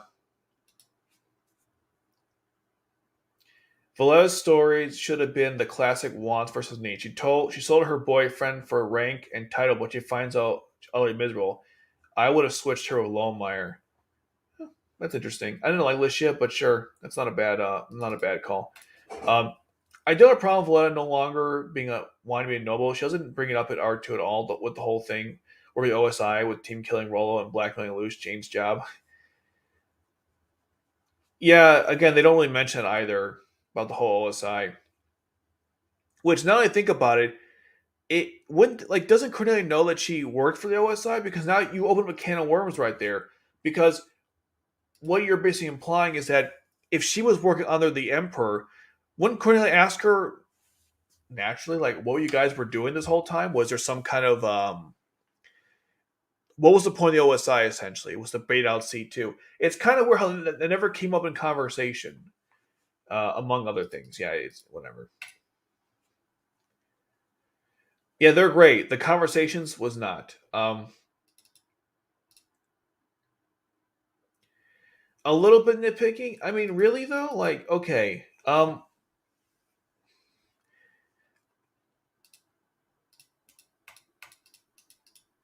Okay, let me go over some of these points real quick. I'm curious. What do you think of all the discussions here that I've had about the episode? What do you think was really nitpicky? Because I mean, again, like some of these points are just characters acting against their own nature. That's what I don't like. It's not so much like how we got to certain points. It's like why are characters acting like this? Why'd you rush the story? Why are you making people dumb or smart or whatever you want, basically, when they don't act like that? And characters are saying stuff that doesn't make any sense in context to the story. The whole Cornelia arm thing, I'll give you that one. That was probably a nitpick. That's definitely a nitpick. I didn't know her arm was broken. Although I'm kind of confused how it's still why it didn't heal after a year. But fine, whatever. It broke. We'll move on. But some of our stuff here is like it's problematic because the story clearly wanted to do one thing and it did something else. And that's the problem. Like I said before, we got a bunch of plot points that are all converging into one, but those individual plots were not well handled. So you're seeing a mess of things all over the place. And a lot of that came out because of Turn 19's horrible way of trying to get us to this point. And I think nitpicking is fine in this situation because clearly the writers agree with me on some level because in the films they changed a lot of stuff to fix most of these problems because they even acknowledge the fact that yeah, this made no sense. We have to condense the story, but also let's fix problems while we're here. I'm not nitpicking on like Ogi being up Dietar or what he said. I don't care that Suzaku fell and Anya rescued him, even though I'm not sure how that happened, right? The Nightmare Frames fighting is just more of an observation about my understanding of the two frames. Um, Bismarck, not knowing about Geass or knowing about Geass, again, it's a minor thing. But like this is not though. And that's the difference. Like this is actually a serious problem with Akagia. They really fudged her up, and also the whole situation with the Gia was Zero's death. Like that was I don't know. I see your point though, and that's fair. I don't. Yeah. Eighth generation nightmare frames. I believe there are none, but they had like float units. I think were added to the current ones to get to next generation, as far as I know.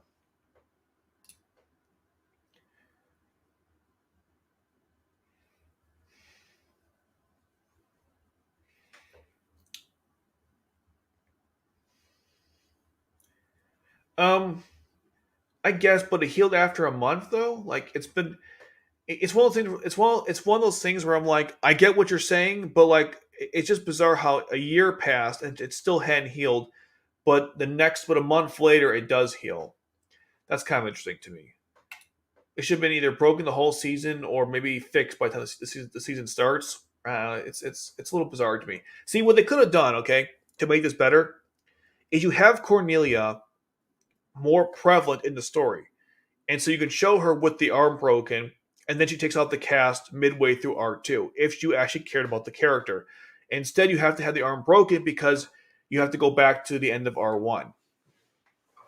Also, just for the record, not that it matters, okay, but isn't don't we have Britannian science that could heal bullet holes when Mao was shot? Okay, I don't mean to go through this again, but those are non-vital organs that Cornelia was damaged. Her non-vital organs were damaged. Couldn't the Britannian science have fixed her arm in a little faster time? I mean, it fixed Miles' bullet holes, and that was way worse than her arm. I'm going to assume that the creators didn't think about that and they pretended like it didn't happen because it was kind of a flaw in that regard.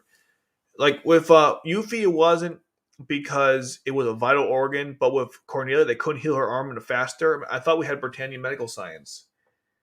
Um, now that is a nitpick. Okay, that's a serious nitpick, but I'm just saying. Gino versus Lee Shinkei. Yeah, probably Trish. I agree. I would go with Gino too. I don't like Gino, but I would go with him. Charles is probably responsible for all the violence his children caused, despite claimed he had good intentions. He was a bad influence around them. Okay, true, but again, like I said before, Suzaku should have said like you're responsible for everyone's death, not just Yuffie's. He didn't really do that though. Pretty much. That's also true. But they also fan service Cornelia too.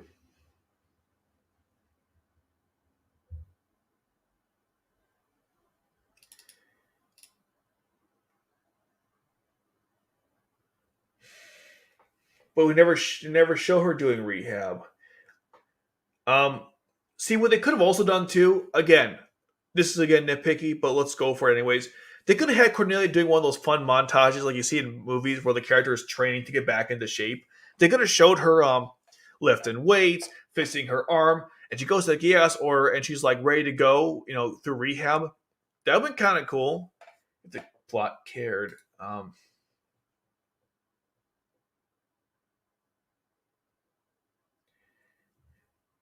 Having Valletta be Nunnally's number two, rubbing elbows with the elites while Cornelia leads intelligence. Yeah, easy fix. Perfect. Yeah, exactly. Ooh, good question. I don't know. I'll look it up later.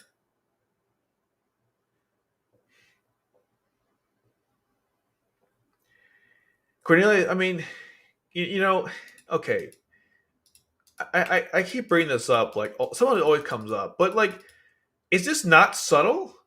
Um, or you think this is subtle? I meant to say, do you think this is subtle? Like, here, there's another angle too that was like, whoa, how is this like subtle? Where is it? There is nothing subtle about this. You literally like, if she wasn't wearing clothes, like, okay, that made no sense. It literally the outfit is like barely on her. Like, you think this is subtle? Okay, whatever. We're not going to discuss her outfit. It's been debated to death on this channel like so many times. But sure, whatever. That's not subtle. Cornelia is a proud leader, proud warrior. Also, apparently with high heels, she's like the same height as Schneizel in this image, even though he's 6'7" and she is 5'10". That's a nitpick. I'm just saying though, it's kind of funny. She's like the same height as him in one image. Her legs are so huge. They're so long. My God. Really, you never noticed? Um. Okay. Are you sure about that? Like, you never looked and you're like, okay, yeah, it's subtle. I don't know. Maybe I'm just crazy. I could be insane. It's possible. I've watched a show so many times now. Maybe I'm just like, it's all like blurring into one. Who the hell knows? To me, that's not subtle. Okay, that's not subtle. But okay, whatever. We'll move on now to 22, 21, 21. We're not there yet because 22 is that's next week. Okay, let's do it. Yeah, these episodes do get better as they go about, and I'll say again, what Lelouch does in episode is really cool, and I love it. But what happens beyond that, though, is it's questionable. It's questionable. That's what I'm trying to say. Like, you guys don't have to agree with me. I love the back and forth. Just letting you guys know that like there are just some things about the episode I think could have been better. When I critique the show, I'm not doing it because I hate Code Geass, as you guys know, but just to point out that like it could have been better. And if they want to go back and refix the series, which I wish to God they would, maybe Oz Reflection, they could make like a brand new R2 and you have like R2 plus Oz Reflection into one story where you fill in all the gaps. You'd have a really good story because there's a lot of things going on here, but unfortunately, they kind of like don't. Hmm. They could have done a better job. That's the problem at the end of the day. I felt like they kind of screwed up there.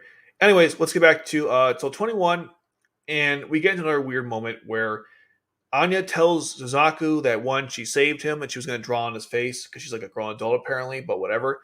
And then she tells Suzaku that Marianne is in here. Now, okay, like I said before in a different context about supernatural abilities, it was with the Turn 19 and Explain Geass. Suzaku might know that memories can be erased. He knows Geass exists. Does he know people can just go from one body to another? That's a big, like, I wouldn't believe that. If you told me that I'm in someone else's body, I would not believe you. That'd be so strange to, like, understand. I know that Geass exists, but body transfer is a whole nother thing. And again, the story has never shown this, so in my mind, this is something where, yeah, I don't know. Also, I think I had this in the wrong order. One second. I think something's odd here. Let's see something. Because I know it's in the... Let's see. Yeah, it was wrong order. But anyways, just one of those things. I'm like, huh, it's kind of weird because Anya woke him up, and whatever. It's a minor nitpick, but it's just kind of bizarre how like Suzaku believes all that when there's no reason to. Okay, we get a really cool shot of the Avalon and Ikaruga. It's pretty cool. It's one of my favorites in the whole series. You just see the two of them together. Nothing too crazy, just like it.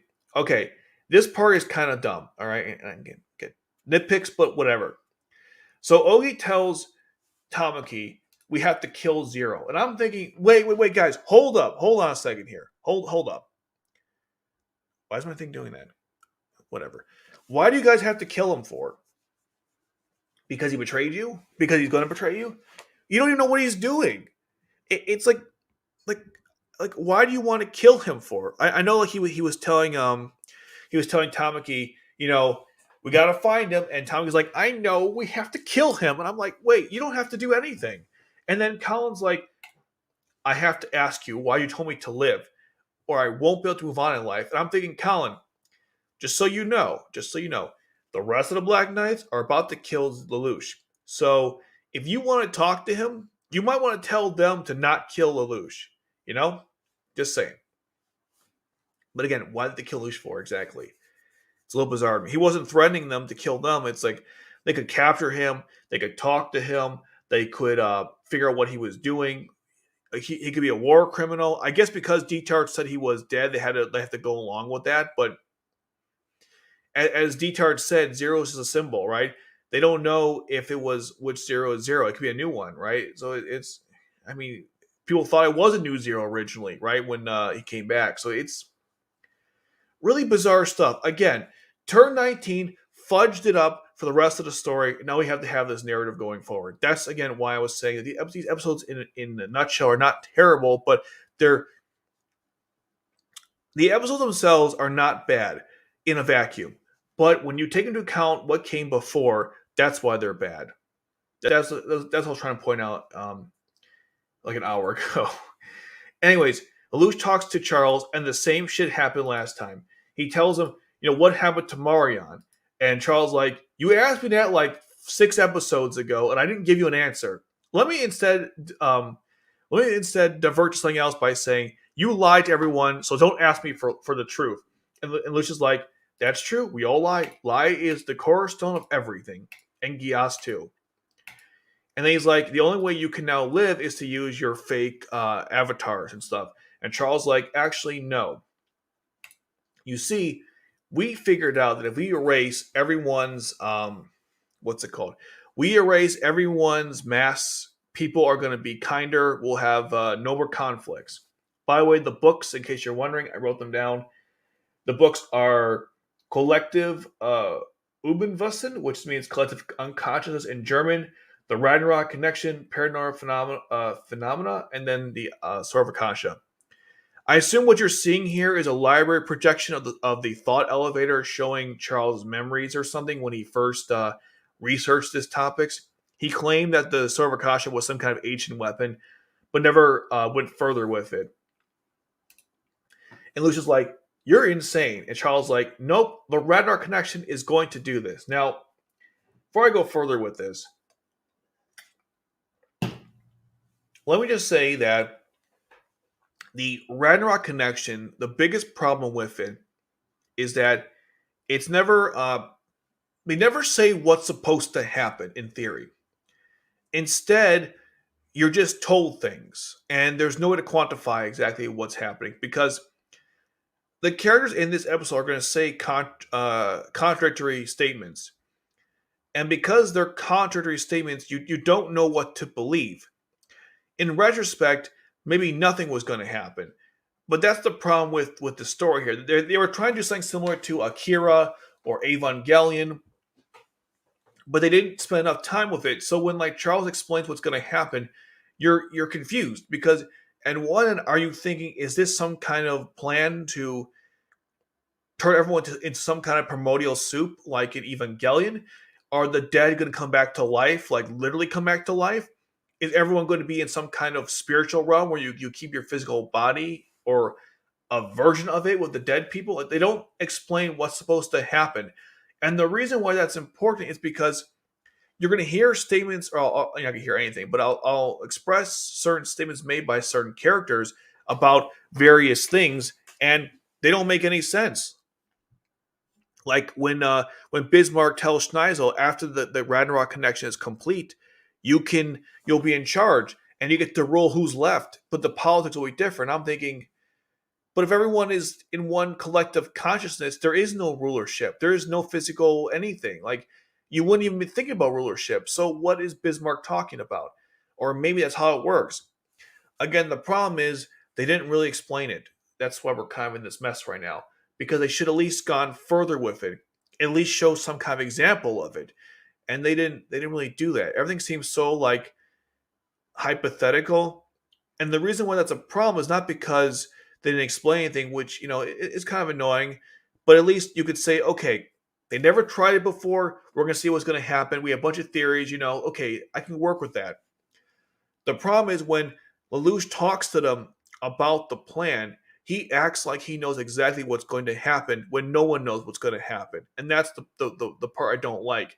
He acts like he knows the intricacies of the plan, but he doesn't. He's just going off what they told him, and he somehow understands inherently what that means, even though no one else does. At least you, the audience, has no clue. So it's a little bizarre to me.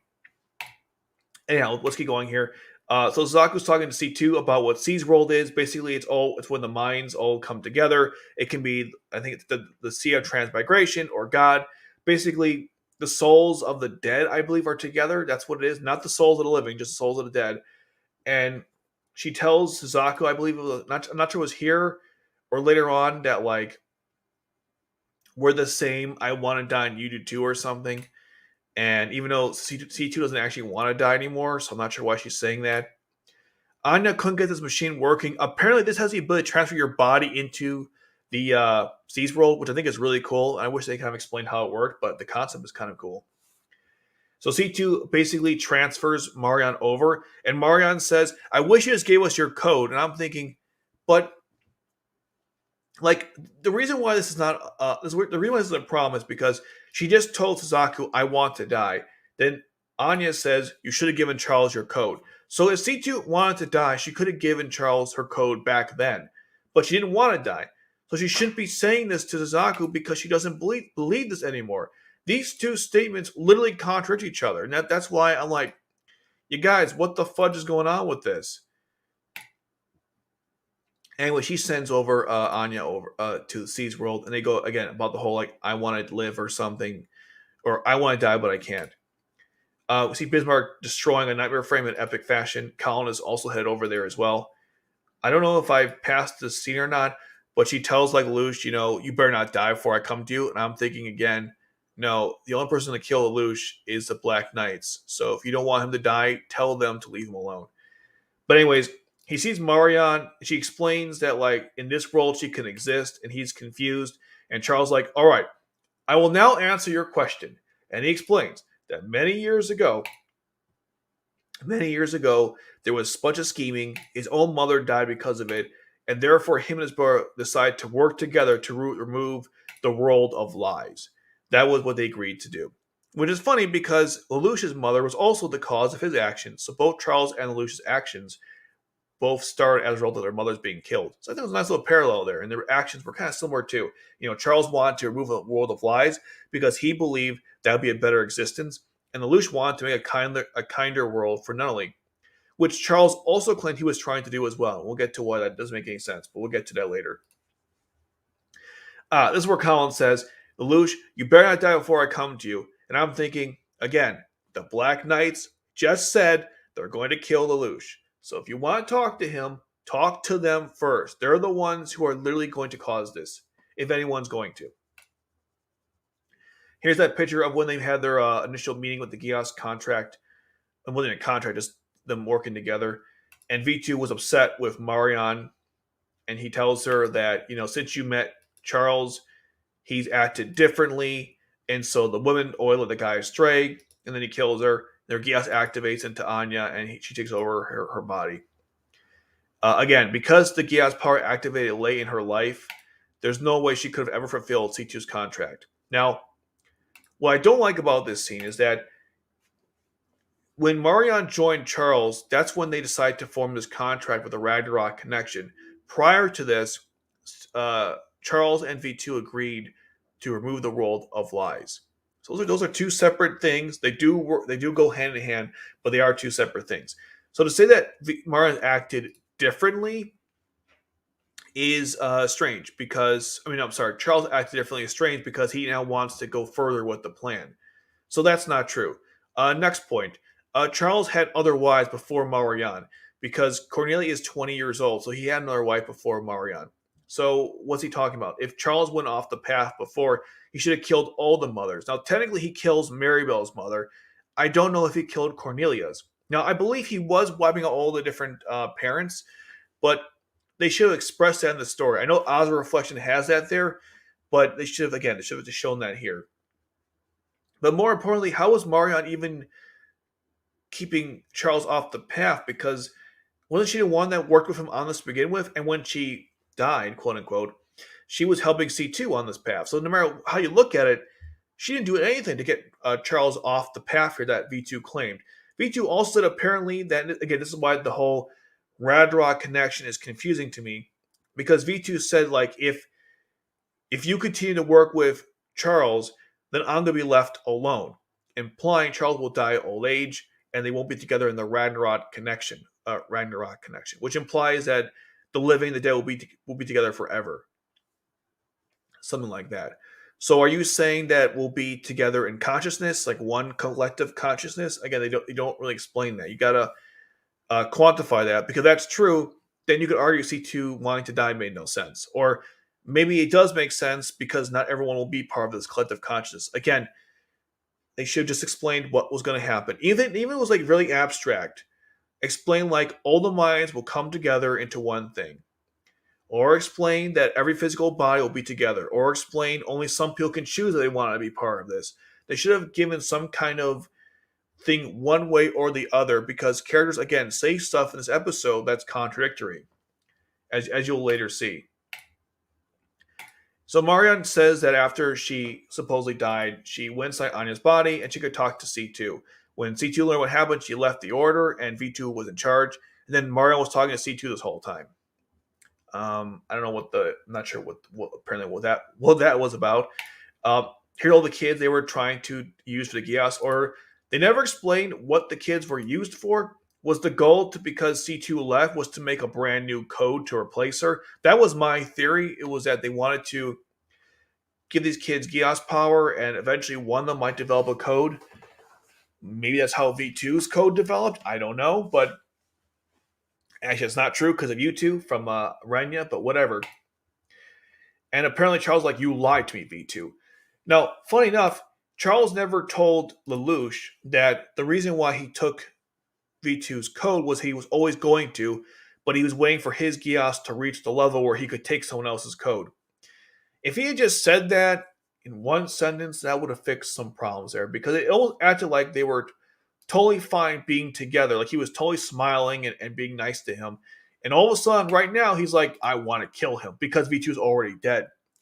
I mean, if Charles had planned to take out well, I can't get it straight.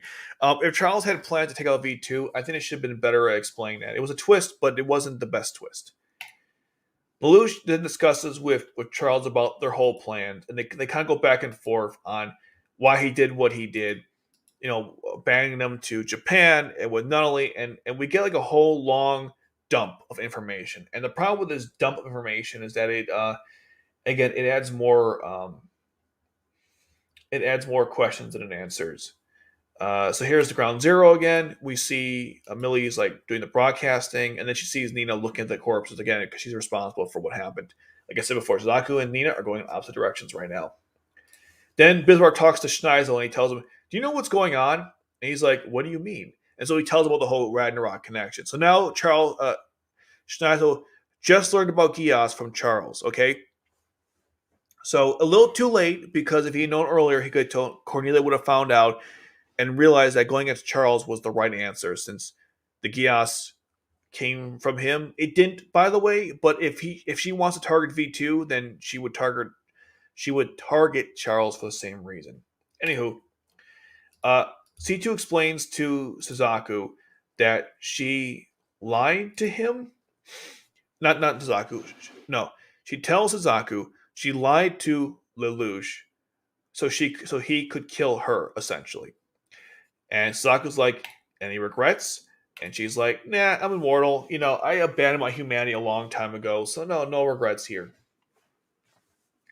Now, this is somewhat true, but she should have gone further and said, not only did I lie to Lelouch about the Geass to, so he could kill me, but also so my code could work with him and they could start the Ragnarok connection. Because it seems like C2 never agreed to the Ragnarok connection and only worked with them to get to die or something, which is fine and all, I guess. But again, this story is kind of weird here. So she worked with Lelouch because she wanted to die, but she also worked with him knowing that Marianne was talking to her and didn't tell Lelouch about that either. She lied to him about both her intentions with the contract, but also the Ragnarok connection as a whole. So it's a double whammy, apparently.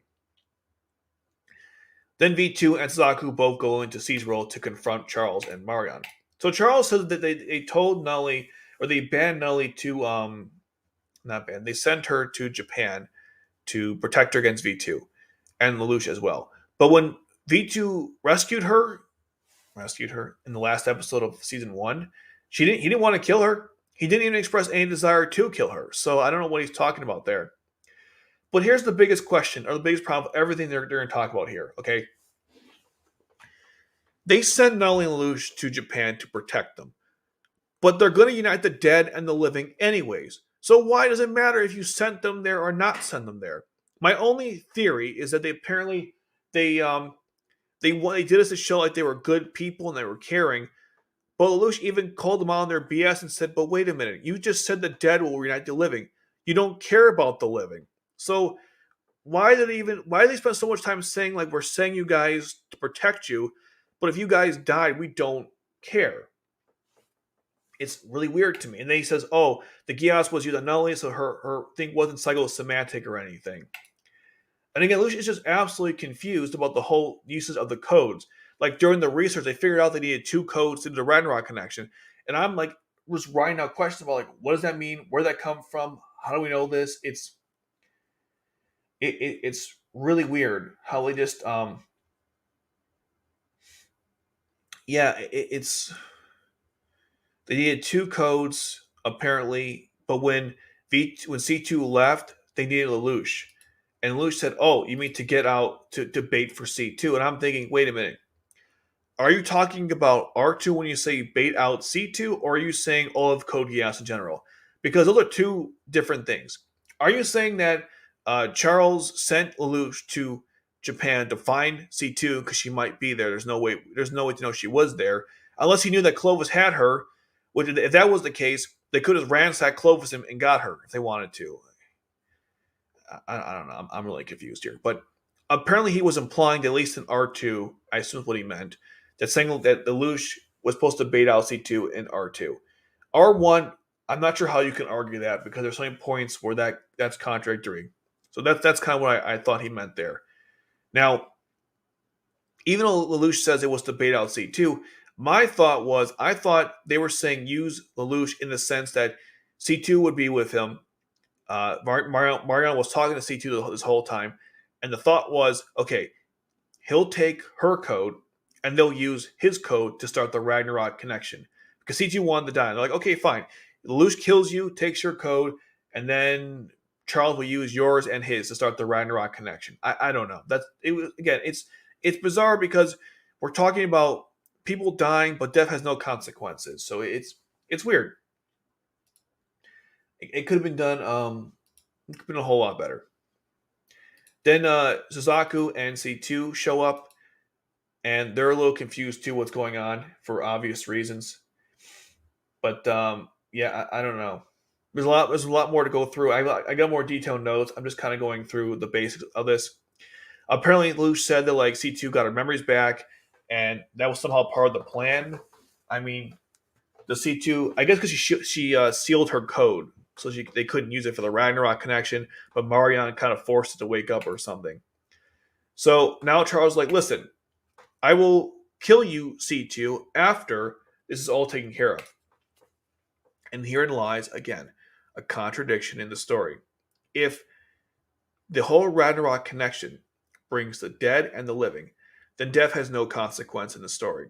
So how can he kill C2 after? Or like, death doesn't matter anymore. If the dead and living are now one, C2 dying or living has no consequence. So Charles telling her this makes no damn sense. That's the problem with what he's saying to her. I will kill you after we're done. Well, after you're done, there's no humanity anymore. It's everyone's just one thing. Unless the collective unconscious only affects a certain population or size or scope. But if you look around the world, all the different Seas World locations or the entrance to Seas World, they were all activating at the same time, so that can't be it. And then, so we see Bobby Collin is like at the location, and they never explain, by the way, what happened after this event occurred. Like a month later passes, and you see everyone surprised to see Lelouch again, but like they don't say where Collin went or. No, we'll get to that later. I'm jumping ahead here. Anyhow, Bismarck tells Schneizel, like I said earlier on in this episode discussion, that when he said like after this is done, you can rule what's left. And I'm thinking there is nothing left. What happens when this event occurs? Are living people going to unite with other living people? Is it the melding of the mind? Is it some combination of both? Is it a choice thing? They don't say anything. That's the problem. It's so vague. Also, Schneizel's face here indicates to me that they should have changed the story where they find out about the Ragnarok connection way before this. Maybe Bradley tells him, and he works with Lelouch to fight against his father in a temporary truce or something. And Cornelia could join him as well. That would have been really cool, but we don't see that. We see images again of the Ragnarok connection. Oh, one thing I forgot to mention. When C2 talks to Suzaku early on, she mentioned how like those images that he saw were the people from Seas World and also his own memories. Anyhow, so the event occurs, as you see here. See, Marianne's face here is just freaky. I hate this look.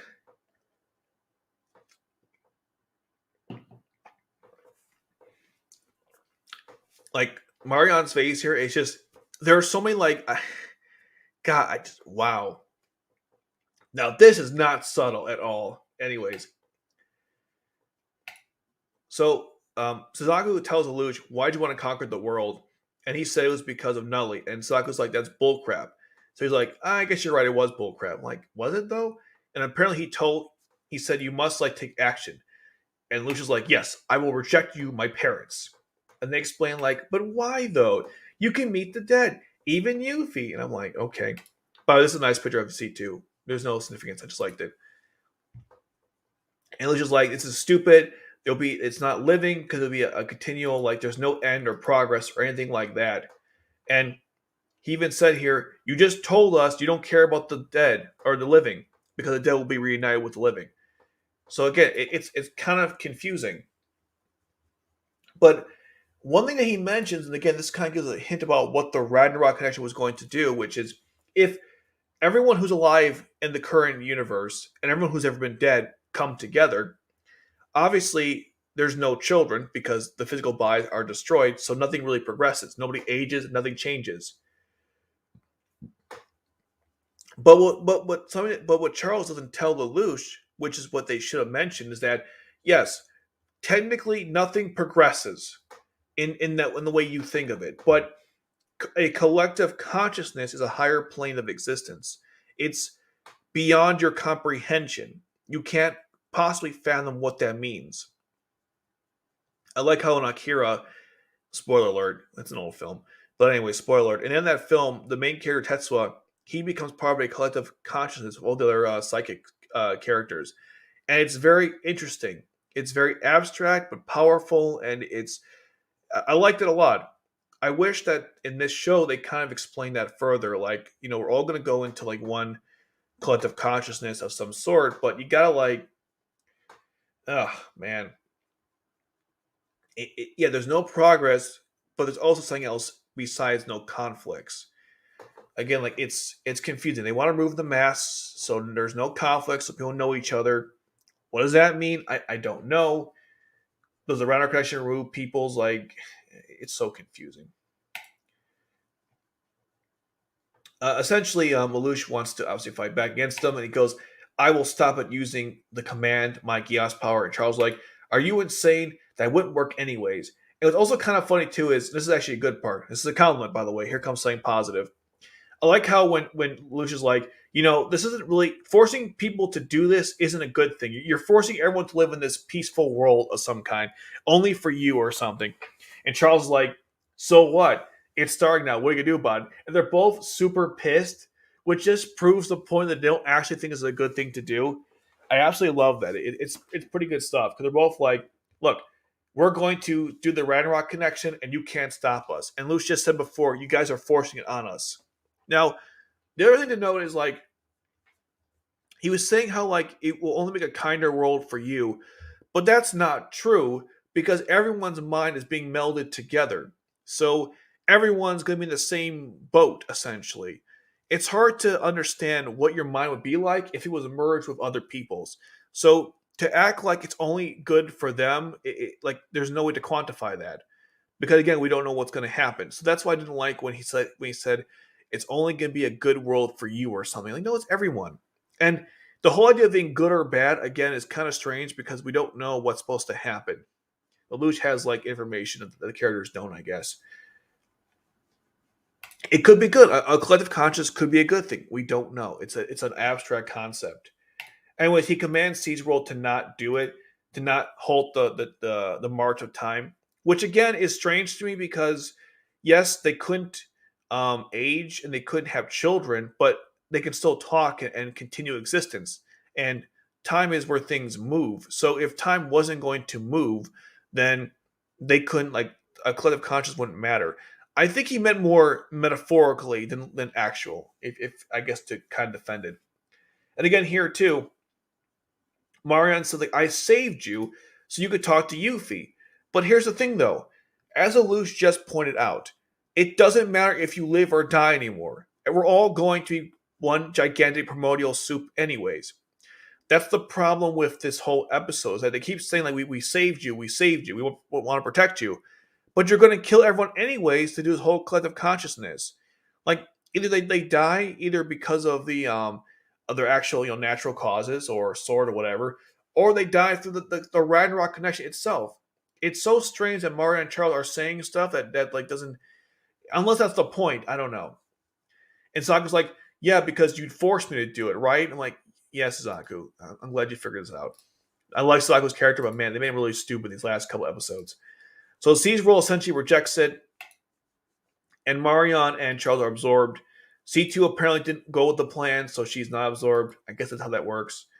And he tells Charles more about why this is a bad idea and how like not only smile, it means something that she can never experience the world again, but yeah, never experienced the world again. But she still was like happy and thankful. And Charles like, you piece of crap. And then he apparently died. Some people say this is when Charles transferred the code to Lelouch, but if that was the case, you would see it on his neck. And then he gets absorbed, and then it's over with. Now, I forgot to mention one thing. There's just a bunch of stuff, but not only said that the world so Charles said they wanted to do this because of the fact that Yuffie and Nelly both wanted this, and Lelouch said, "Well, see, here's the thing: the world will only be kind for you guys, and Nelly wanted a world where kind was extended to everyone else." And again, the collective consciousness would accomplish that. The collective consciousness would accomplish that. Sorry, a lot of big words here. Another thing to consider also is that what am I doing time? 2 hours. Okay, about 10 minutes. I'll switch the battery. Another thing to mention is right. So Lelouch asks Charles, "Why didn't you just not fight against Japan?" And I'm thinking, I would have gone further with that question. If you wanted to create a gentler world, why fight anyone? Period. You are in charge. You can do whatever you want. Or better yet, why not make treaties with other nations, and then you can, send some secret teams to extract the ruins and see what happens, and then maybe then you do your Ragnarok connection. Basically, what Lelouch was saying was, you can do whatever you want, yet you chose the most belligerent way to do it. And the story even has Charles saying like war is stupid. But isn't that what you're doing? Like it's Charles didn't believe in any of this stuff, but he sure lived. He was acting on it. So yeah, I don't know. It don't make no sense.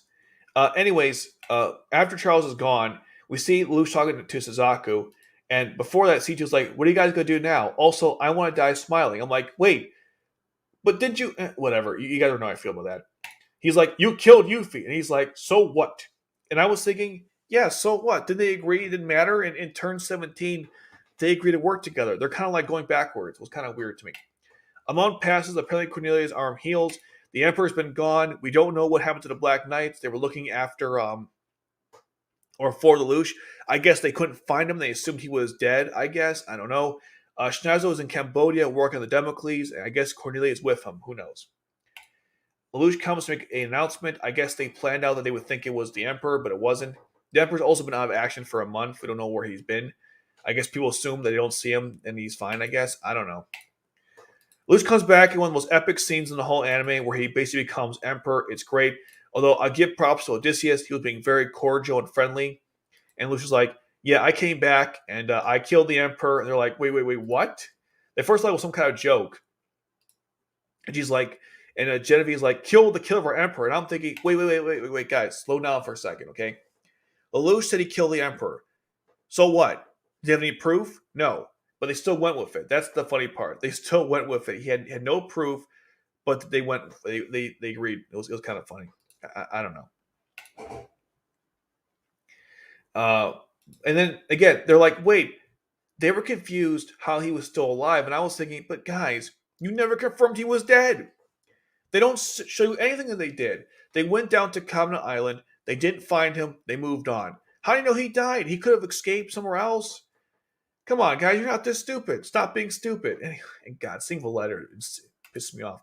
Um, but anyways, he commands his gas power to make everyone obey him. It's such an epic scene. Oh my God, I love it. They're all saying "All hail Lelouch," and then you see C2 and like in the back of in like a separate room somewhere else. And throughout the story, she's always in like a separate area when Lelouch does like certain actions in the story. It's great, almost like his conscious saying like, "Oh God, this is awful." And man, look at that face. Such an epic scene. Like as much as I complain about these past two episodes, anything Lelouch did in these two it's been great. The rest of it though, By the way, Cornelia's arm is now healed. I guess a month did work. And he's like, it doesn't matter what he has. And this speech by Schneizel is so good. He tells him like, what's gonna win, your Geass or my? And then it just cuts to black. And you know what he was gonna say, right? He was gonna say, the Democles. So cool, so cool. And the last part of the episode, I'm not sure if anything of relevance. I think, which if I have notes about that, there's more to talk about. Let's see. Yeah, so he says in the very end of this episode, like during the epilogue, that he convinced Suzaku to join him by telling him what Shirley told him, which was that nothing is unforgivable. And that was one of the ways he got him to work with him. But the thing, though, again, is that that's great. I'm glad they nice callback, but Suzaku already agreed to join him even after what he did to Yuffie because of turn 17. Like, they literally agreed to do it. So, either way you look at it, yeah, I don't know. Either way you look at it, they were going to work on this anyways. All right, I got to do a couple things, and I'll read some comments. I got you my battery. I'm kind of hungry. It's lunchtime, so it's like almost two. Oh god, it's 2 in the afternoon. So yeah, I got to do a couple things. I'll be right back. Let me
Hold on a second.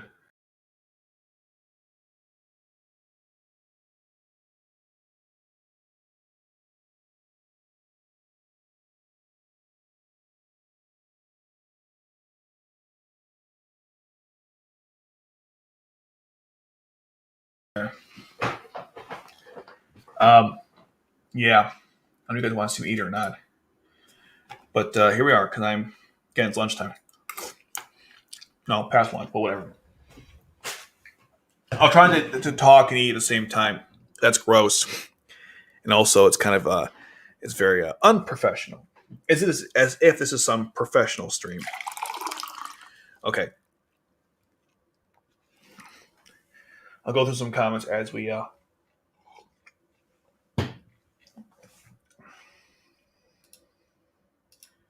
I gotta just restart something real quick here. All right, where are our comments? Okay, right here.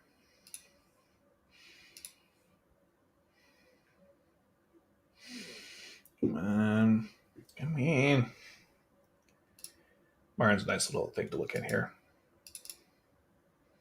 Well, we're getting Anya and Janissary Code. That'd be kind of cool. I assume sooner or later. Okay. Excuse me. All right. Stage 12 blew my mind. For the longest time, I thought Charles was a one-dimensional evil. So hearing reason action were actually fascinating. No, that's kind of the frustrating part because one second, take a bite here. Several bites. Okay. The reason why it's frustrating is because Charles makes really good points. He was sick of the scheming to take over the throne. He was sick of a world of lies. What he said made sense. I don't like his what the outcomes of those statements are, but the very ideas behind them. I mean, yeah, I don't disagree with some of those ideas. It's just frustrating the Ragnarok connection itself wasn't properly explained. At least I'll say something positive here. At least Charles' motivations were clear, so I'll give the show credit there. He was very clear what he wanted to do. Of course, Charles' sympathetic intentions don't excuse actions. He's still evil. However, yeah, exactly. I agree.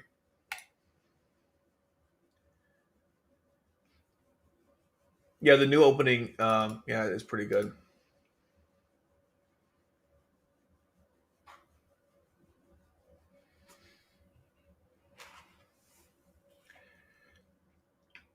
I'm not sure what the context is behind this.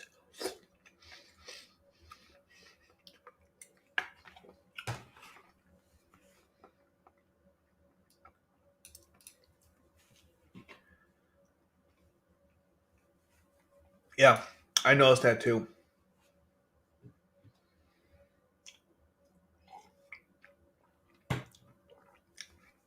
Does five do the same thing? Can I own that game? Maybe I'll play it one day.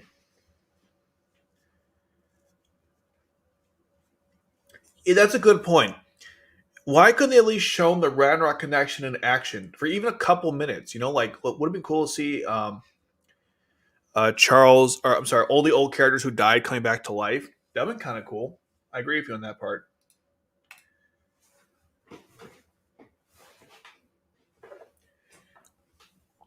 Oh, so I wanted to see if I can get this out here. Eh. Okay. I'm still like figuring out how to use this stupid thing in the best way possible. Anyways, okay, don't do that. All right, one second. I'm losing control over this stupid thing.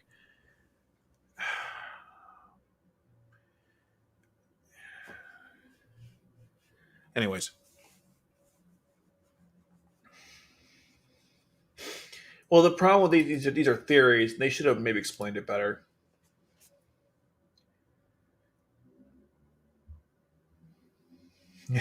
She was great. That's true. They were both pretty nuts.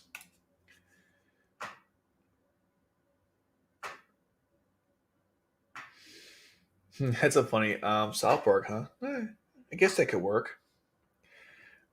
Butters as Rolo. That's actually not bad. That's not a bad thing because they're both very like naive, but can be dangerous. We want to be.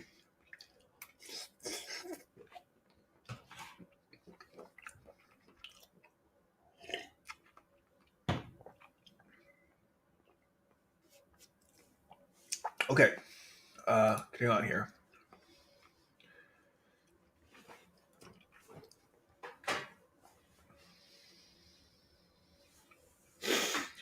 Well, not only should he hate her, but so should Cornelia. But whatever. But he's not fat though. Cartman has to be fat. That's the problem. Who's Cartman in his world? Schneizel. It's not terrible, but again, the obesity is kind of important too.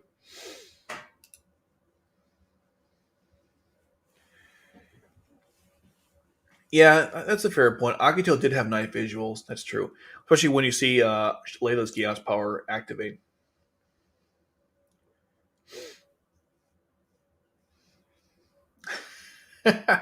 That's a good point. I didn't think about that. Yeah, why not?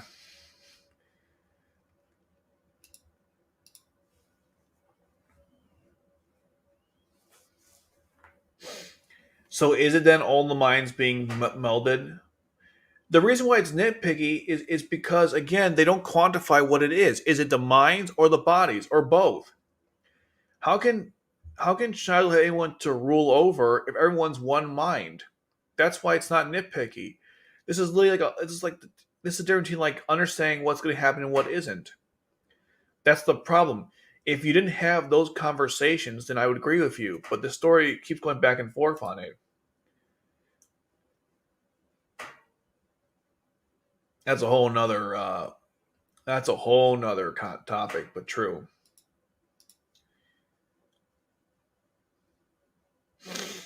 Yeah, but he'd also be part. But here's the thing, though.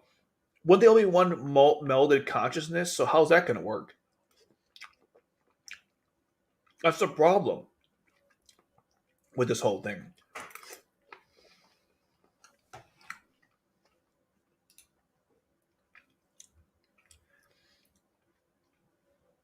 You know what's funny? Also, I forgot to mention. Charles told Lelouch that if he rejects Ragnarok connection, he inherits Schneizel's world. And I was thinking, Charles, if you don't want Schneizel to do this, you could just arrest him and put someone else in charge. Also, how is Schneizel's world any different than yours when you were also conquering the world through military might? I don't understand like how it's any different the way Charles used to rule versus how Schneizel does. Is he implying his own way of ruling was also evil too? But either way you look at it, Charles is saying that there's a problem and he could solve it, but he chooses not to, which is strange to me.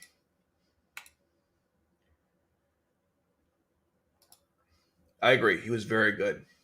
No complaints with no complaints with Evolution these episodes. I absolutely loved what he did.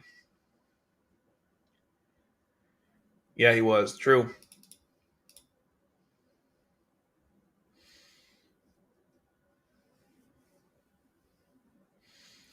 Yeah, Sichu and Zak are mere witnesses. That's a good point. True, but the problem is they said that they send Lelouch to protect him, but they don't care. They only care about the results. That's the problem.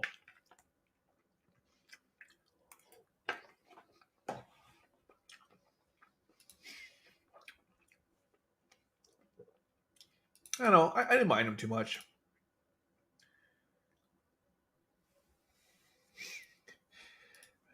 I guess.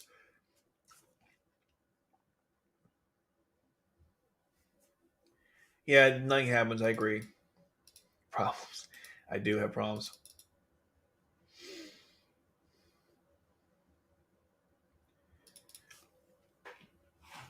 It would have been cool if it would have been cool maybe the collective conscious appeared from Akito to Exiled, or even a voyage or something. Don't get much of anything.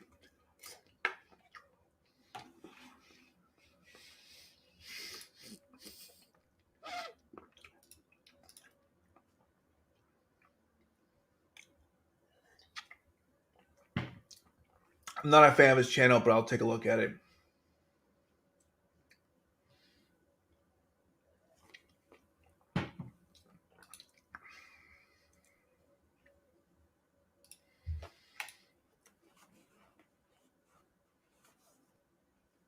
How it probably would work. That's the important point there. Even you are basically admitting that there's no definitives. That's the problem with the story.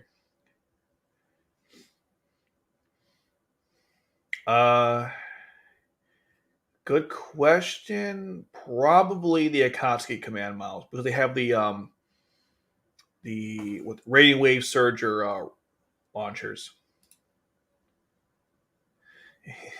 Lelouch. Um, I don't know. They never explained it.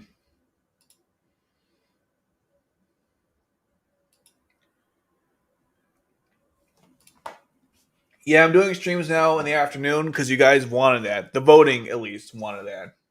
So I kind of like this better because at least I'm not late night. I can go a little longer. I'm not like pressed for time, which is good.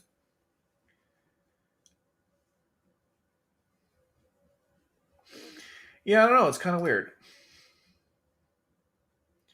Yeah, but at least I like Odysseus. Yeah. Sorry about that.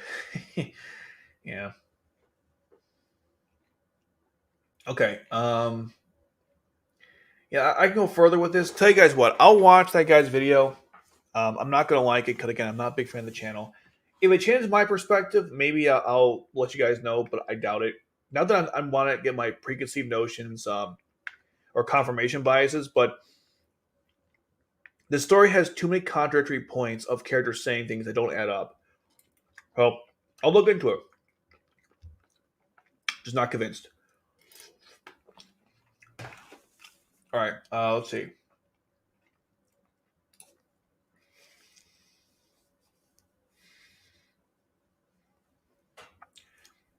Maybe she did. Hard to say. It was all a lie. All right, let me.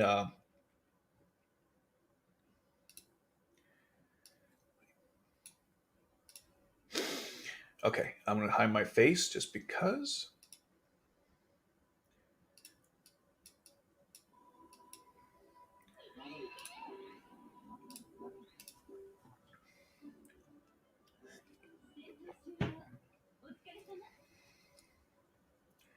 Yeah, she said he was smart. Kato's videos are generally better. That is true. Um,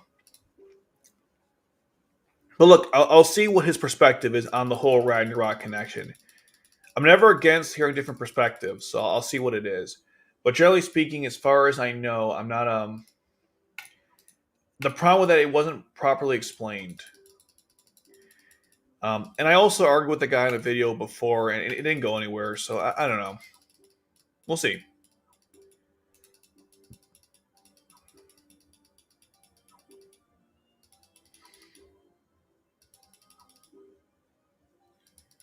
And okay, cool. Let's do some summonings. First, we'll do code links because code links are fun.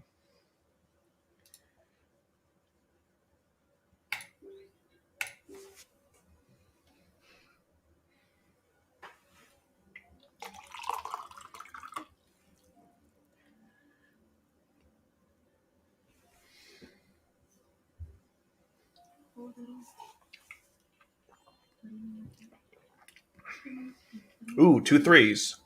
Yeah, it's not that great. Um, that's a guy from Resurrection. Swabby. I can pronounce his name. Oh, that's a nice one. That's Klaus from Akidode. Akidode Exile.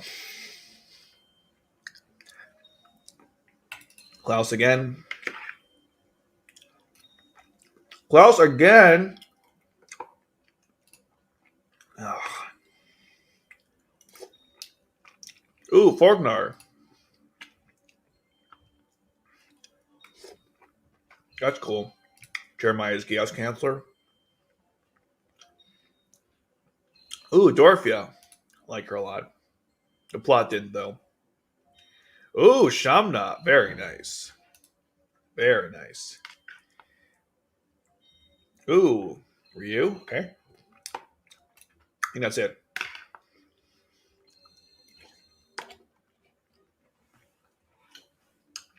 Very nice. Let me click my awards. Move on to next summoning. Yay, more money. More money. Okay. Let's now summon 10 characters now.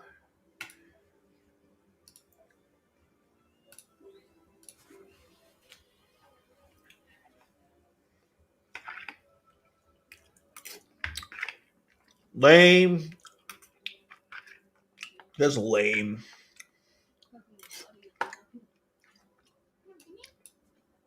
Lame.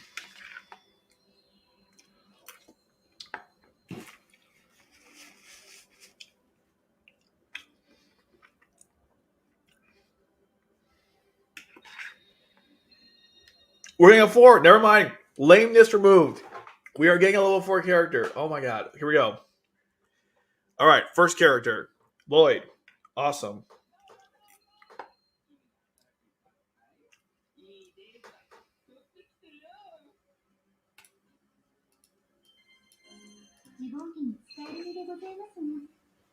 Oh, Toto. All right. Good. All right. Here's level 4 character. Who's it going to be? Who's it going to be? Renya again. Awesome. I'll take it.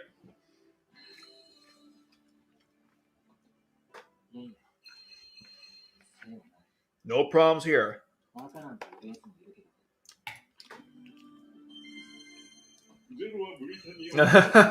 Look what we got, D-Tard. Right on schedule. Oh, look at that. The woman who broke her arm for 2 years, Cornelia.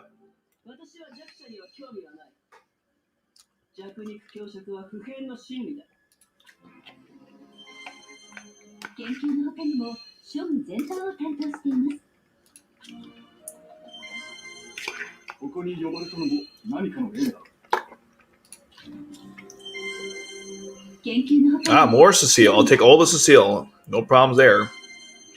Ooh, looks. Nice.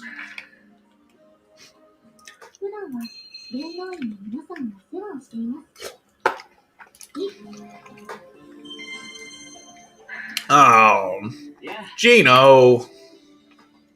Weak.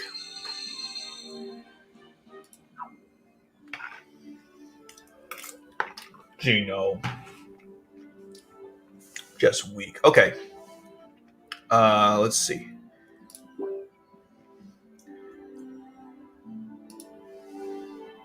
Is it a lucky day?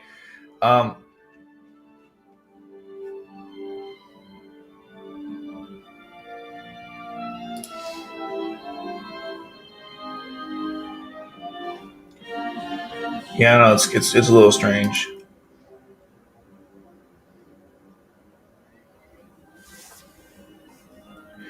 But what does that mean, though? They also, but notice there's never mentioned how the old people are just awful and proud to be so. That's a good point, but it also doesn't mention how that's going to work. Like, are they going to? They don't explain like how people are going to. The hell? They don't explain what that means, though. It's. I don't know, I'm not a fan of it because just explain what that means. That's all I'm asking. Okay, I don't. You don't have to give me everything. Just give me something to work with. That's the frustrating part. Give me something, and the story gives me like nothing. You know, that's the problem. Ooh, I got 600. Okay, I'm in the B ranked. Why? I don't know. Who cares? Okay, let me go to here.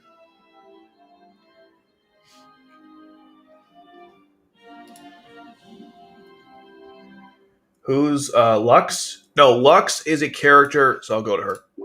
Here's Lux. She is from Zeo of the End. It's a made-up story for Janissary Code, which we haven't gotten yet, in case you're wondering. But now, let's go buy some stuff. So that's what I meant to do. During stage 24, I never met a man like you, Lelouch. C2 bows down to one knee. Would you marry me, my wife? That'd be so awesome. That never happened, though. Okay, buy my typical zero. Okay, let's see. I usually buy a couple of these, max. I usually buy max this out, and I max this out. See, normally I'd just be doing this on my own, but since you guys are here, I can play in front of you guys, which is cool. If you guys don't mind that. Let's see. Always need these because leveling up characters takes a lot of resources. And, oh, a knight. Bam. All right, that's probably enough of that. Let's go scroll down a little more. There's an event taking place Tuesday. And Layla also and Kage will be available Tuesday, so I'll be summoning for them. Well, I might be. It depends. We'll see. I have to see what the event's going to be like. If it requires like those characters, then I'll go for it. Otherwise, I will not. I only use resources for events because they're exclusive characters and you can't get them any other way. All right, just buying all this crap. Yep. And I don't know. I got lots of books. We'll buy anyways. And that looks good. Okay. Now we're in C's World. Let me go and pay some. Bam. Let's go buy some stuff. Let me go support my my team. All right. That looks good. Can I pay for this?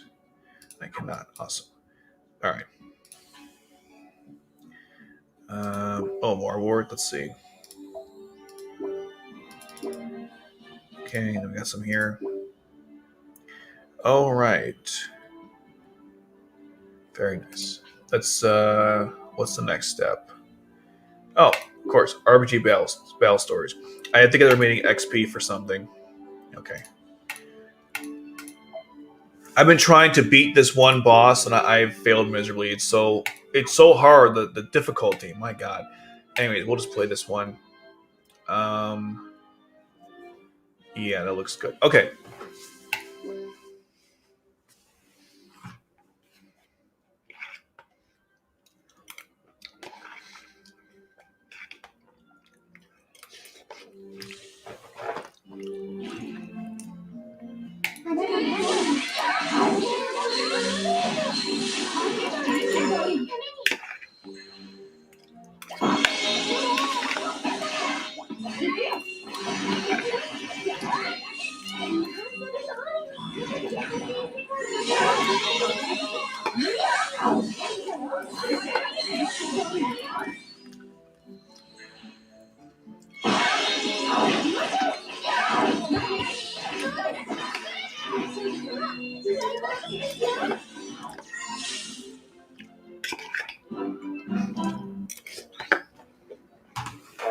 Very nice.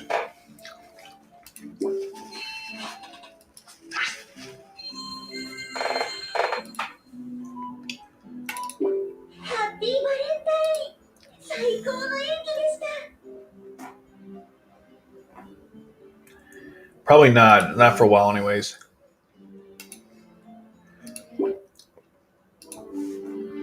It's a new story in the game. He is the most supported character.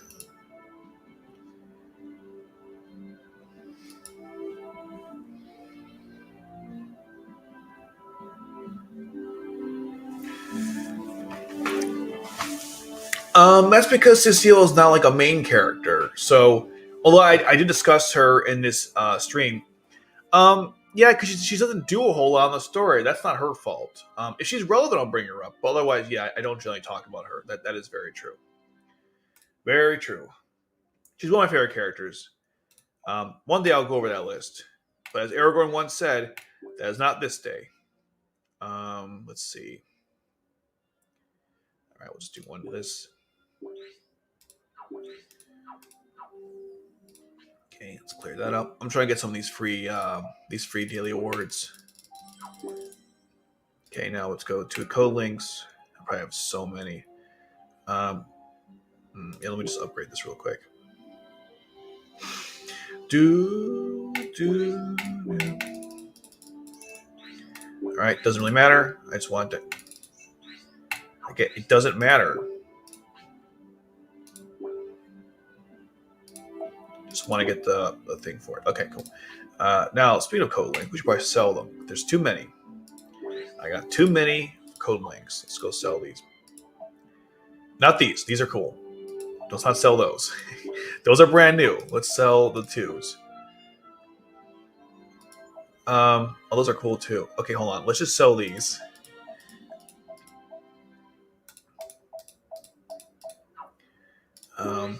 In fact, so I don't sell the Klauses, let me just combine them. Do I have another one of these Dorotheas? This is the first one I've gotten. Yeah, it's the first one. I thought I had another one, but okay, I guess not. Anyway, let's combine this guy to other ones.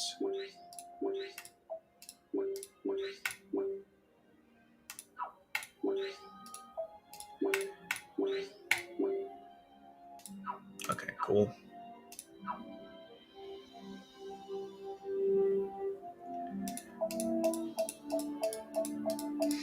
Mm-hmm.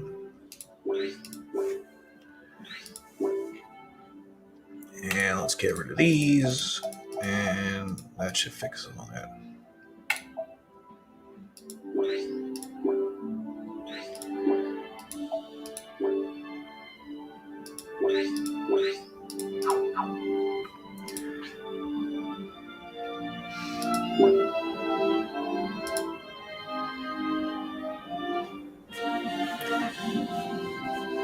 I have not, but I watched the episode yesterday and that was pretty cool.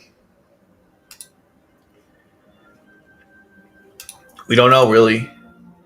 But that'd be cool though, right? When we find out.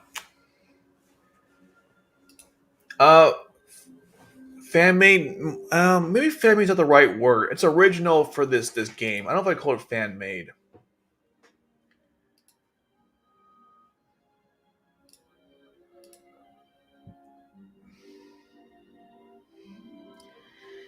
Yeah, sad but true. Sad but true.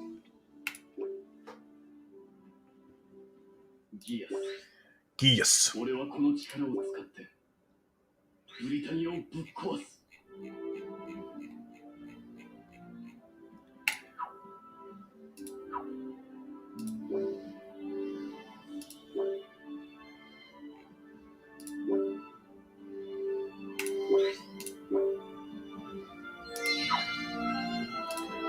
Oh, that's not a lot. What about his other abilities? Yeah, we're not quite there yet. Okay, still cool though. Oh, can I upgrade Lloyd? Have enough for Lloyd? I do not. One more. No, I have. And I think I checked Lux and Detail I don't even care about. I know with Gino I can also upgrade him, but I just refuse to, so I won't.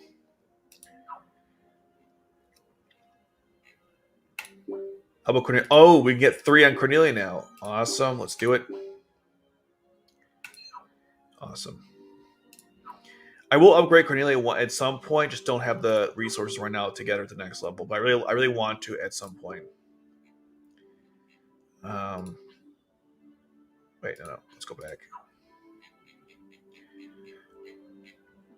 I get 0. Oh, we can. Awesome. Oh my god, not even 1 level. Yeesh. All right. It's a little rough there. Okay.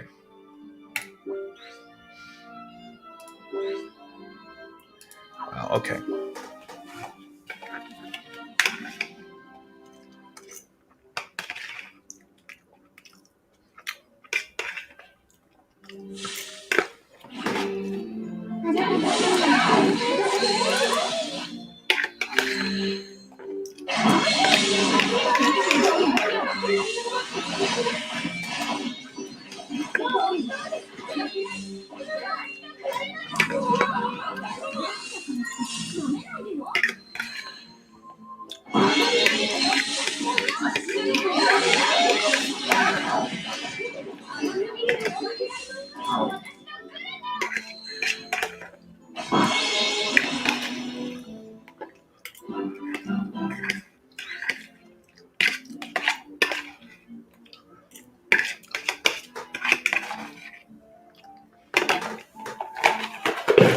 finally done. Let's see.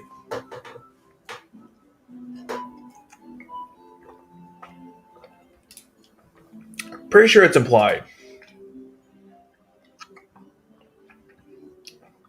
That'd be cool.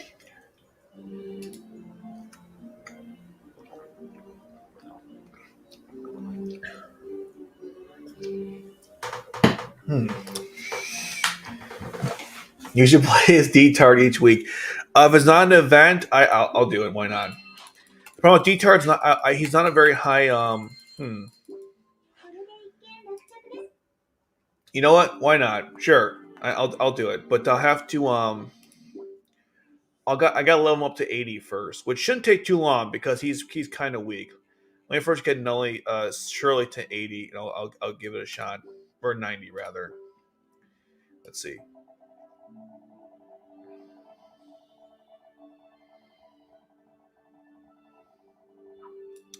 Okay.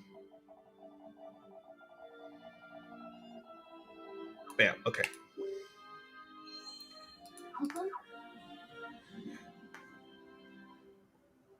That's very tempting. I'm going to do it because surely there's no other pawns I have besides. I don't have Rollo yet, so no one else is good enough. Um, let's see. Let me go expand them to like 50.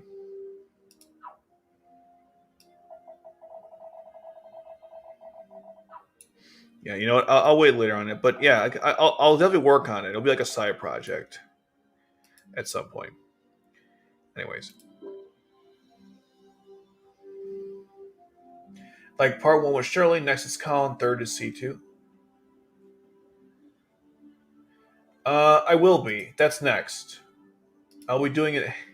I'll be doing that one after R2 is complete. That is definitely the plan. Wow, she got a huge boost. D-Tart is a smug smile. Facts.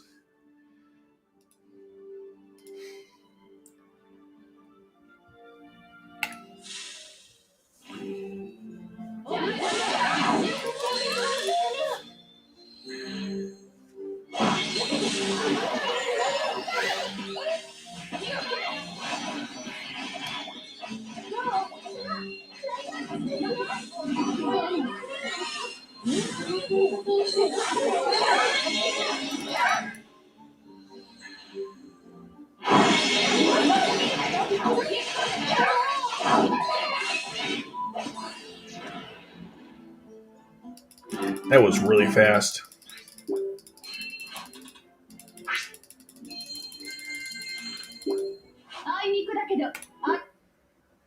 I'm gonna take out. Hold on.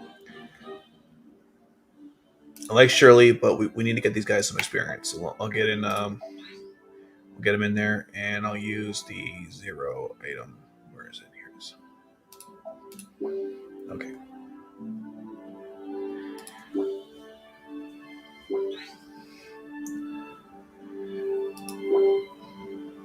Oh, probably Psycho. But yeah, I love the warrior so ugly like Otina. Yeah, it's very much like Otina. I agree. But definitely Psycho. Toto's good, but Psycho can leap like no one else can.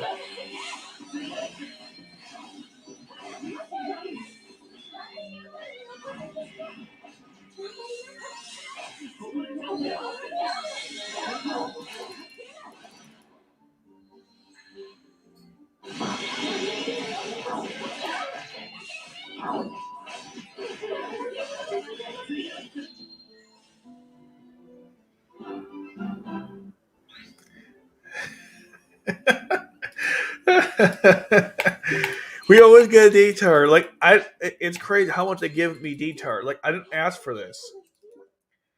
It's true. Oh, speaking of one thing, did I get enough for Cecile to get her next level? I don't think so, but let's see. I almost got her maxed out, which is really cool. Let's see. I need another. Oh, we're not even close. Okay, almost. But I mean, I'm close, but not close. Toto versus Jeremiah, physical nightmare frame combat. Toto versus Jeremiah. It depends what they're using, obviously. So, like, if Toto is using what would Toto be using? The Gekka versus what, the Sutherland, or we're talking about what's it called? Uh, the Sutherland Z versus the Zangetsu. Zangetsu then probably Dieter, but then again, the Siegfried is bullcrap. So probably the Siegfried. If Jeremiah has Siegfried, he's probably winning the battle. He's probably winning the battle.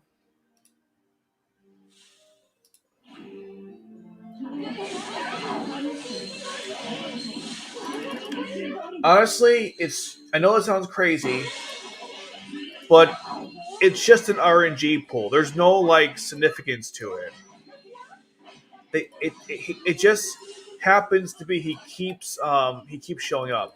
Oh, then definitely Siegfried. Siegfried is bullcrap. That thing has an impenetrable shield. Unless Toto figures it out, he's definitely dead.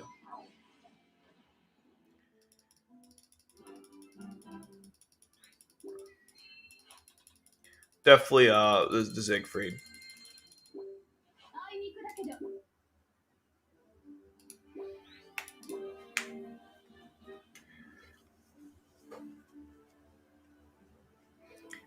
Yeah, definitely the Siegfried. Because then, I mean, it's crazy how they even use it in turn 18.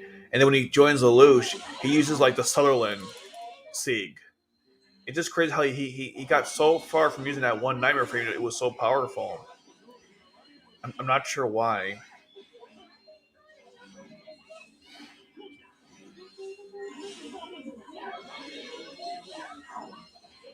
We're literally fighting what's his name? Uh Muck. Or is it Grimer? We're fighting one of those Pokemon. I made a joke last time. I think we're fighting one of them.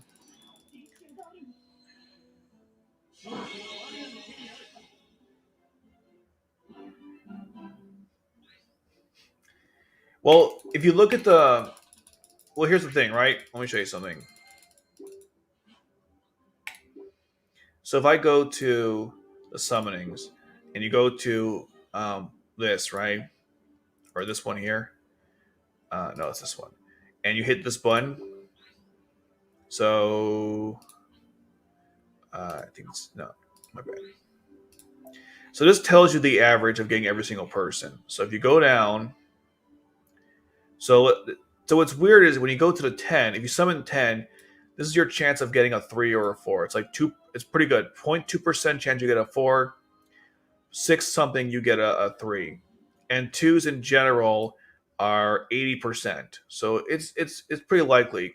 Now it says here when you do 10 summonings, you're 9% likely to get a 3 star and 3% to get a 4. That's why I keep getting a 4 every now and then. But with two, you're 80% you're gonna get something. Now if you scroll down to the characters, so they're all 7.27. So in theory, that's Guilford, by the way, because it's GP.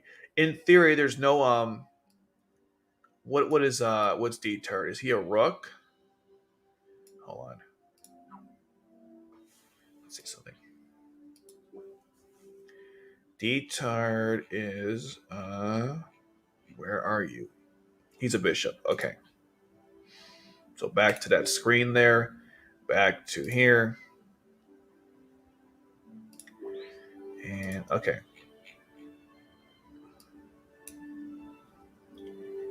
Yeah, they're all 7.27. Or yeah, 7.27. Even the bishops. I think this is him. He's a strategist. So it's the odds are the same no matter who you're using. That's why I'm saying I don't think it's conspiracy theory. It's just bad RNG pulling on my part. What about Count R1 versus Jeremiah Siegfried R1? Definitely the Siegfried. Again, that nightmare frame is really bullcrap. I'm not sure how to tell you this. It's a cheap nightmare frame. It blocks like everything. It moves insanely fast. It has very powerful slash harkens. I mean, no matter how you look at it, it's pretty powerful.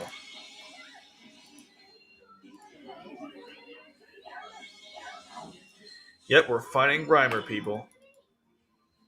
This is what it's come to.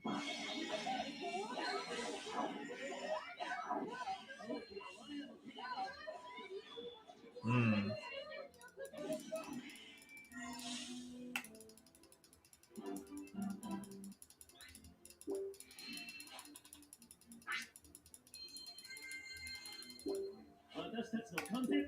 Yes, be angry. Get mad. Okay.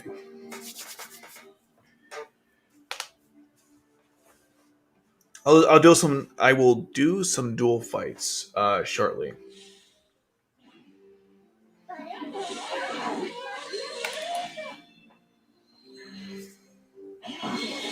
Um, because it has a spinning shield that makes it go really fast and it deflects like all projectiles, including lasers. That's why it's pretty. That's why it's OP. By the way, question for you guys: is this game free? Yes, the game is free. I got a video if you want to download it and how to do it, which works on your phone too. By the way, what I was gonna say was, why is it that when Lelouch finds out that Siege has been lying to him this whole time, does he not like get angry at her? It's just it's strange. Like he lashed out against C2 when Nully was alive and he didn't know, or C2 didn't tell him. But when it came to like lying to him this whole time, he was like, "Yeah, it's cool." I never understood that. Shouldn't he be upset no matter what? But just me. Yes. What I'm going to be doing is a couple things. I'm going to be doing a series of videos. I'm trying to take care of one thing first. That's like kind of in my way. Um, but I'm going to get a series of videos where I'm going to go through different parts of Code Geass and fix them. So we're talking Cornelia, Shirley, the Ragnarok connection, all kinds of stuff. And most of it's R2, honestly, because R1 has like it's got problems for sure, but most of it's infinitely written way better. Um, where can you download? Like, there's literally a video here. I'll throw in the chat. 1 second. I will do. 1 second.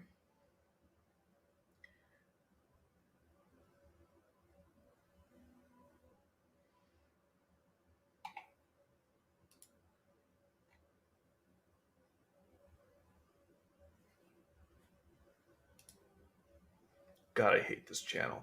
Anyways, never mind. What I wanted to show you. Let's see if I can find it.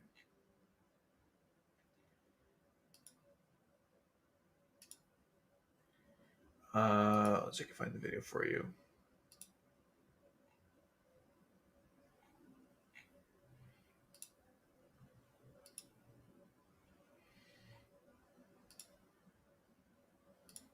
Hello, everyone. That's my voice. Didn't want you to hear that. 1 second. I'm almost there.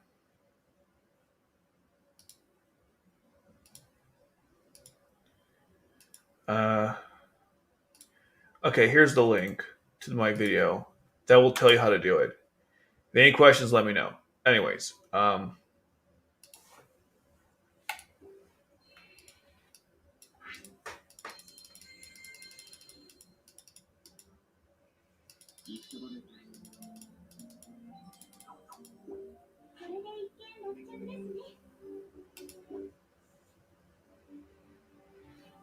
how does this kill Knights of the World? You mean the round, you mean, right? I don't know. It's a good question. Okay, now the Balandu definitely wins. Because that's 2 Gigafortresses. I'm pretty sure that the Balandu wins that one.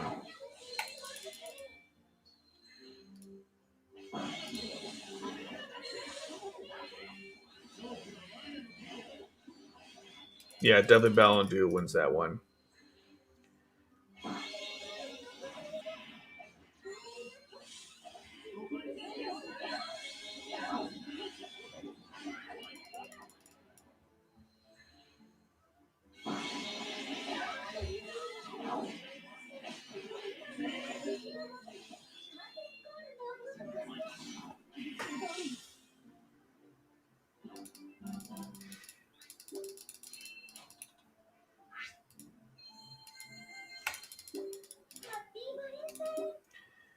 Yeah, I think it would definitely put him top tier because most of the opposing pilots couldn't compete with him. Now with the regular Siegfried or the Sullen Zig, I'd say about equivalent. I mean, he almost stopped Suzaku in the the Lancelot Conquista, which is about the same as attrition and the Mordred. So I think he could probably beat most of them except for I guess Bismarck.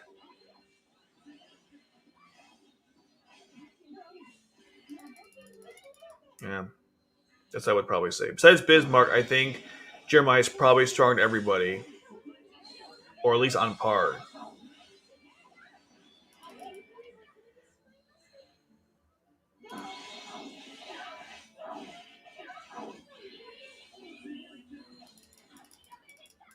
Oh, we're not doing so well in this battle. All right, fudge me.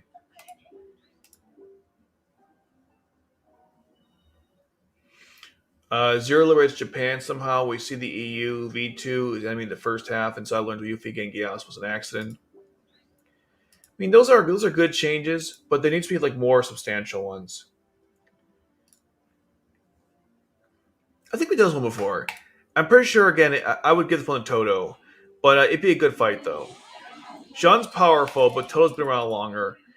Um, yeah, I'd probably give it to Toto. It'd be a good fight though, just based on how Suzaku owns her, and Toto gave Suzaku a better fight than John gave. Yeah, gave him. I know what I was saying.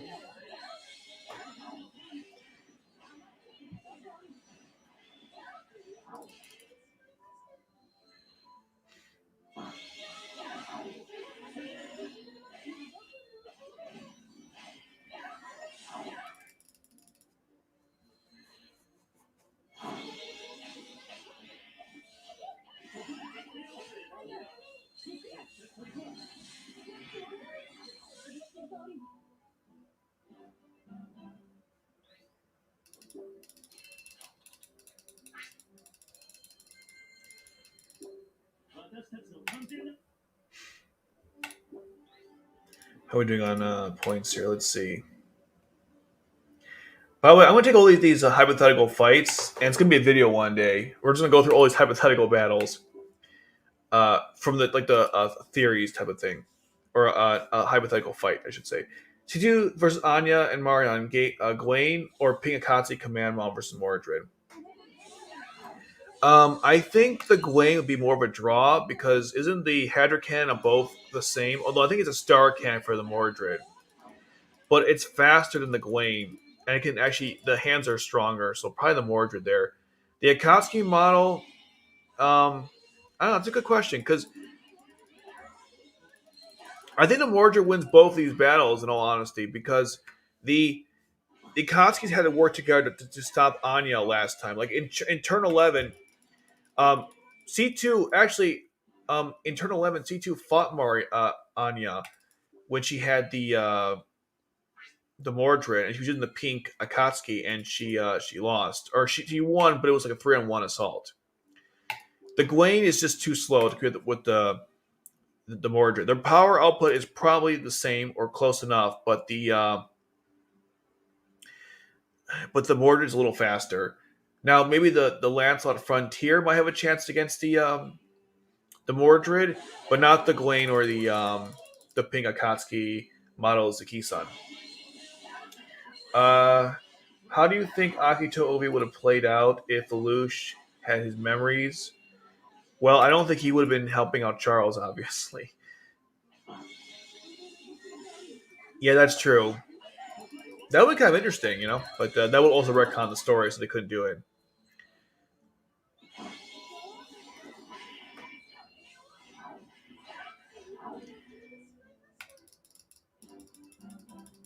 Put away your blade. You've won the battle.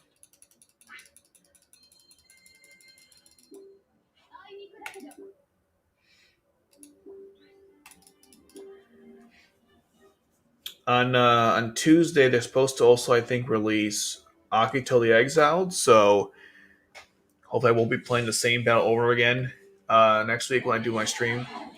Well, Tuesday I'll also be streaming as well, but we'll see how that goes. I don't know if they're gonna make a whole new area to battle in, or is it gonna be like just items you get as you go throughout the story? We'll see. I'm waiting for that announcement to occur.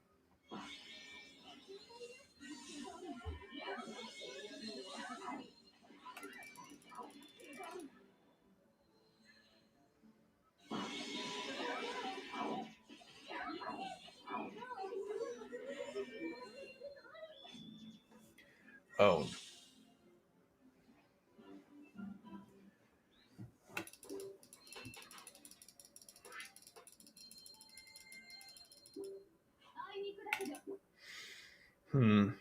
I wonder something.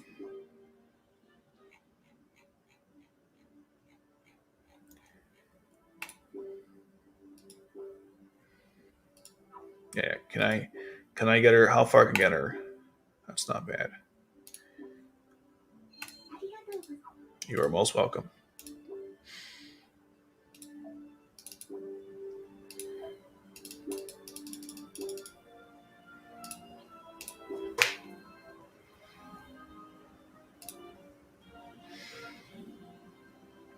You know, it's really funny. All the Black Knight Nightmare friends became enhanced because of Colin's Gurren.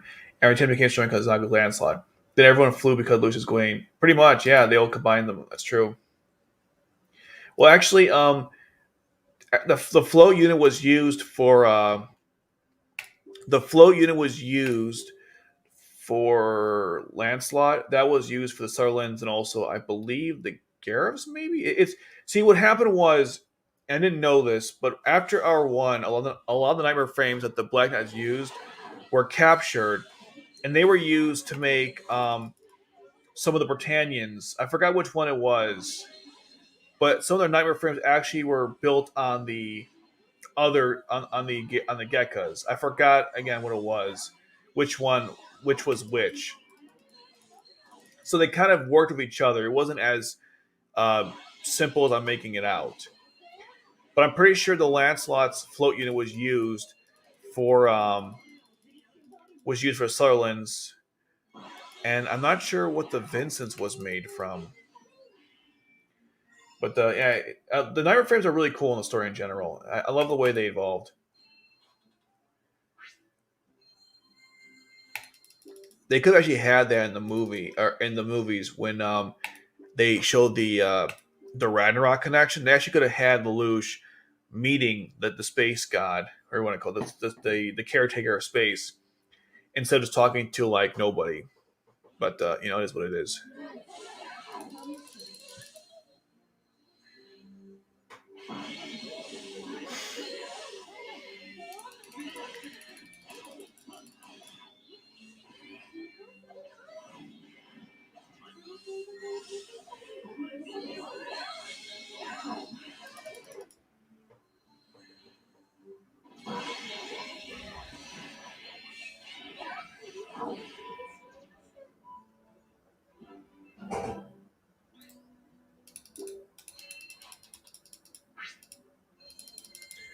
The Gareth and the Galahad. That's right. The Graving, I think, is what Aldrin's uncle pilots, if I'm not mistaken. I just can't remember which nightmare frame was based on some of the Gekkas. It was actually kind of cool how like they use the technology of the Black Knights to make their own after R1 ended. I just don't remember which nightmare frame it was. I can look it up real quick while I'm doing this. Let's see. Um,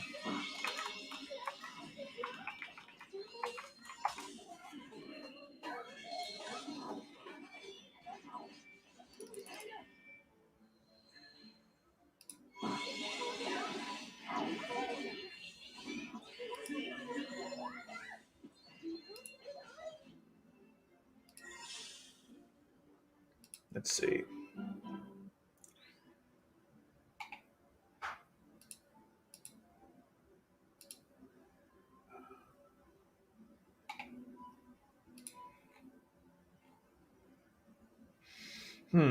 Maybe I got that wrong. I don't know. I thought that's what happened.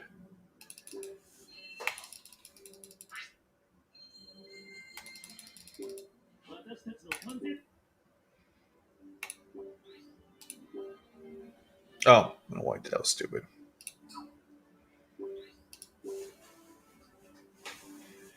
They sure did. The crazy. It was a crazy. I guess increase in power. Um, yeah, for sure.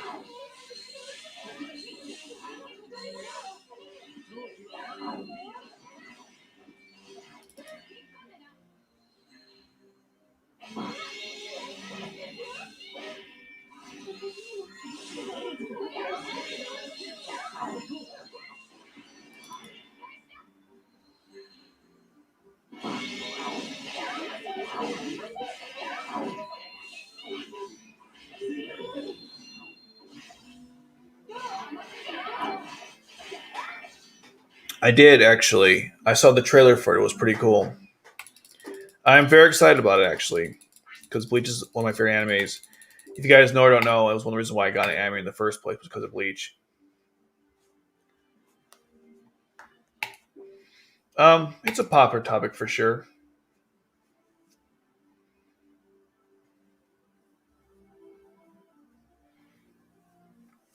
Well, Yuffie wasn't like the best pilot, but she definitely knew how to pilot a Nightmare Frame. So there's that, if that means anything.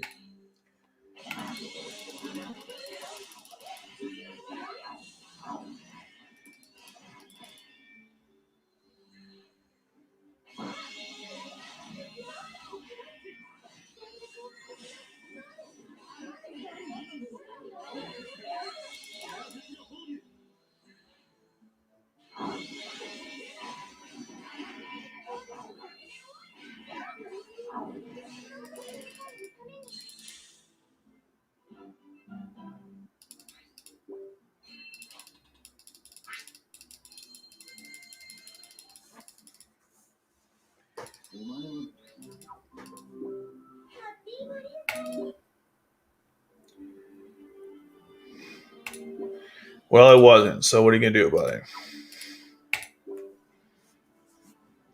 Almost there. I think I stopped playing this crap. It's not crap. I'm just kind of getting. It's getting monotonous. I'm almost there. Come on, come on. Let's go. Okay.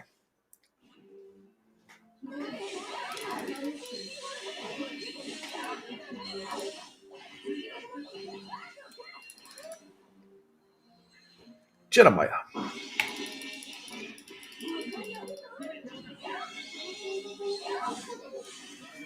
I imagine they would be. I can't imagine why they wouldn't be. Why they'd be enemies in the story.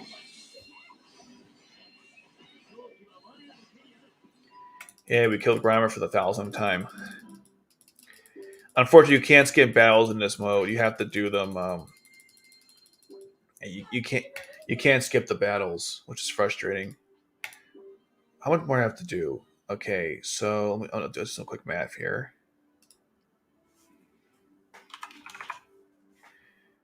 Gekkas don't Gekkas win?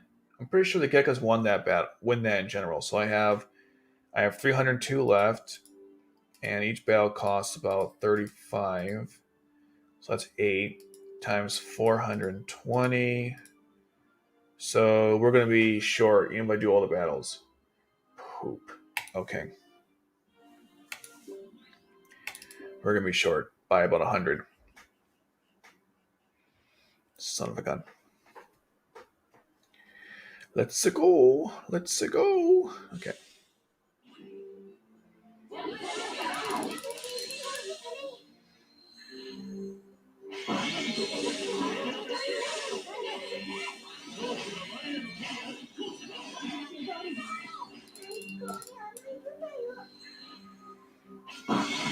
Yeah, Gekkas. Like I said, the Gekkas. They.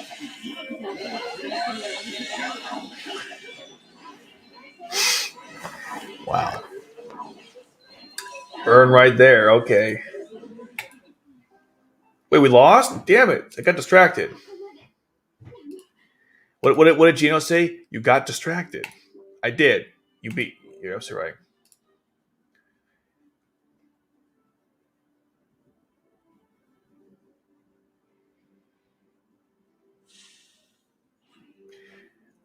Well, don't they know of?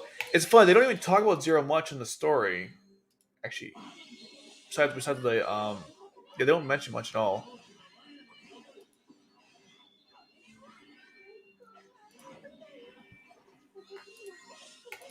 I don't know how to call the collective consciousness a artificial intelligence. Um,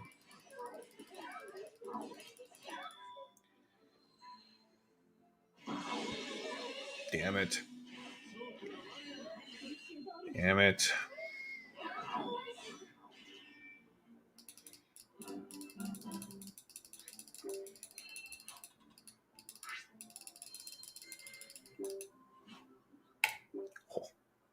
Oh, Sakatsugi. We're almost there. 7 more battles, and then we get to do the duels. And I don't know. We'll see where we're at that point.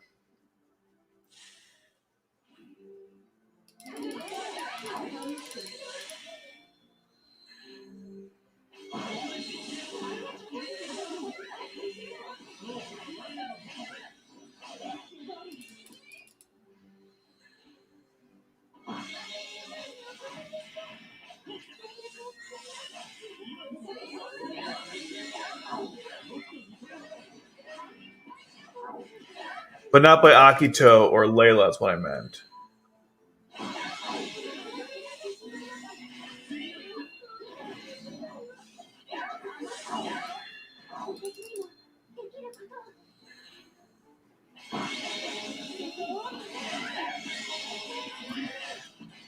I don't know. That'd be a lot of things to discuss there. It's a nice what if question, but a lot to I don't know. I guess oh, wrong one. This one here. I guess they would support Lelouch if they knew the truth, but they have to know the truth, right? So I don't know. It'd be interesting because you got to factor into a lot of things about yeah, I don't know. I don't. I don't have to think about that one. Well, it depends how advanced the AI is. Maybe it does think. Maybe it's also creative. You don't know.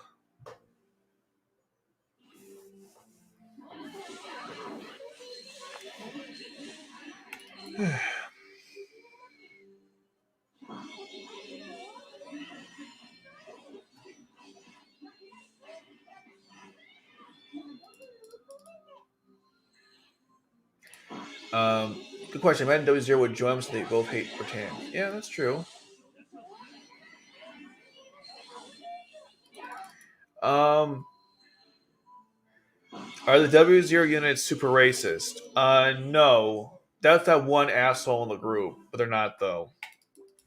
Because doesn't Layla run it? So yeah, Colin. It's the way they have her hunch over. It's kind of funny. Her back's like this when she fights. Yeah, it's kind of funny. That's the aesthetic they chose from her for some reason. We'll never know. Okay.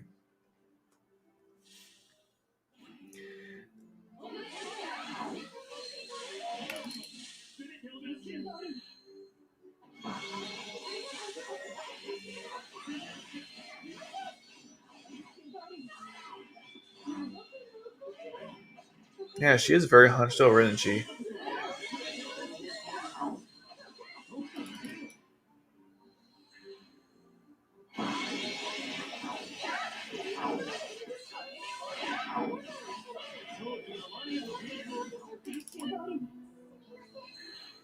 It's okay. It happens.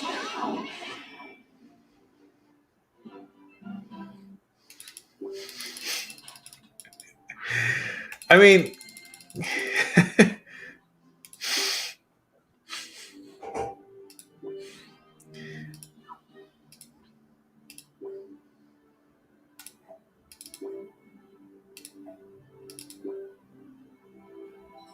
thanks.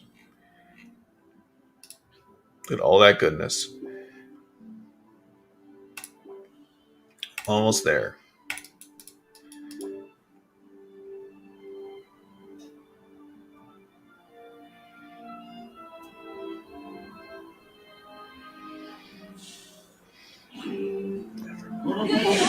Um, so the Vermilions are. I'd say the Vermilions because can't they wipe out like a whole island? They're pretty powerful, not island, but like yeah, they're really powerful. They blew up an entire. Vermilions are they're similar to the Razafon. They're pretty powerful. They can blow up. If I'm not mistaken, they can't take out Mulians like the golems that they have, but they're pretty powerful and they're faster too. Unit 2 is very like first of all, Unit 2 can't fly, so that already makes it weaker. In addition, the Unit 2 doesn't have any like it uses machine gun bullets. The Vermilions fire like gigantic blast projectiles that can blow up like an island or something. They're pretty powerful. Um, this is the question, by the way. And I'd also say that now, if it's, let's say this is from the films where she has beast mode, and she also can fly in that thing they used, then maybe she has a chance. But Vermilions are very powerful. They're only a step below the Razafon, and they are pretty close to a standard golem. Obviously, that big Mulian ship that attacked at the very end of Razafon is way stronger because they all got wiped out. But beyond that, though, they're pretty powerful. Look at Monica. Her nightmare frame was enhanced because of the Alexander. It was. It must have been Oz reflection. So yeah, I would go with I would say Vermilions. And if you say Razafon, how about this for a fight? Razafon after merging with Quan's Razafon, like the two of them, the two eggs hatched and combined into that being, versus the Unit One Awakened before the third impact starts. You know, the one where like it where you see that gigantic ray and they combine to some kind of thing. So what wins? That or the Razafon, the fully developed one. I forgot the name of it. That'd be a good fight. I think the Razafon would win. I like the show more. That's why. I'm not sure who'd actually win. It's at that point, it's just two gods fighting.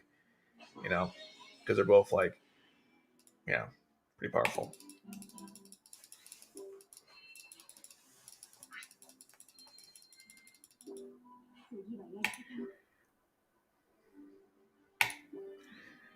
Let me just boost it by one more, and then we should have it. Okay.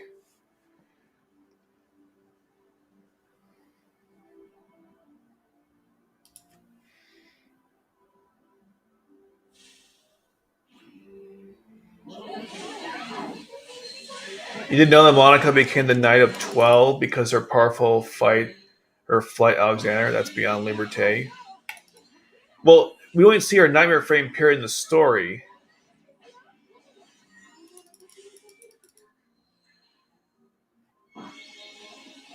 Let's see something.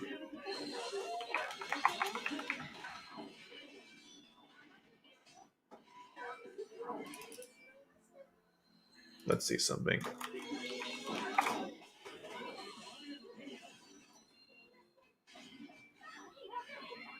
Are we still fighting that thing? What the fudge? Okay.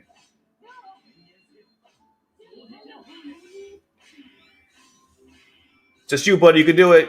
I'll help you out there. Dude, come on. Are you serious? If you can't win this, you're off the team. You're on your own, buddy. If you can't win this battle, you're off the team.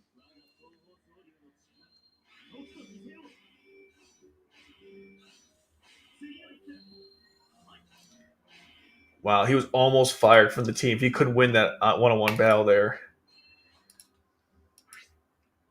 All right, what is she pilot? Because I'm okay. This is the wrong website. Let's try this again. Here we go.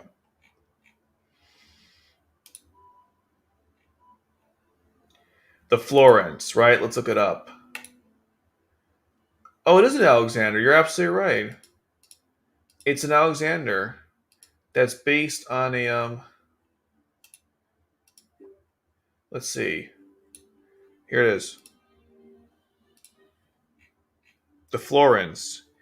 It was salvaged by Britannia after the battle against the EU. It was originally an Alexander based on his life Anna Clement before it was modified and given a new name. Here it is.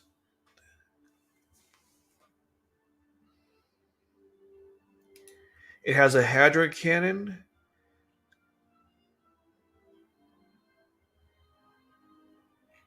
Yeah, it's from the manga Oz Reflection, obviously. We never actually see it in the anime, which is so disappointing. It looks really cool. Yeah. I like the green aesthetic. Makes sense for the character.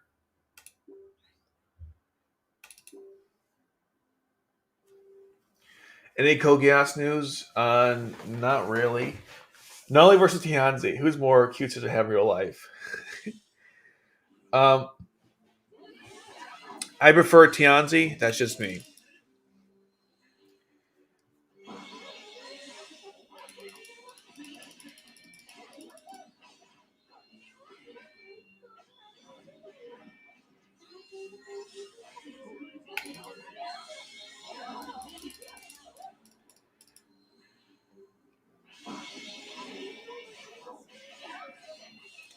Man, Yuffie always falls.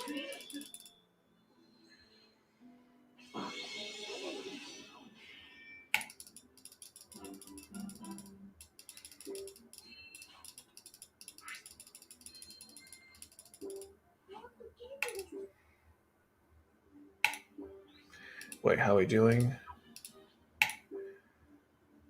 Okay, we're done. Finally. Whew, that was close. So now I'm done with this event. I got everything I wanted.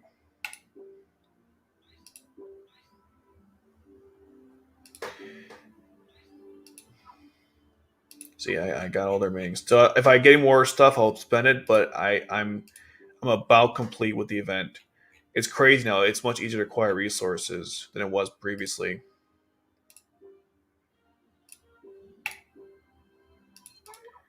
Okay, now let's go to dual mode. Oh,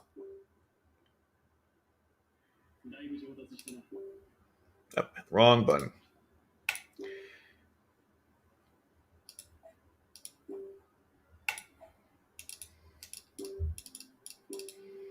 Okay, let's go to the dual mode.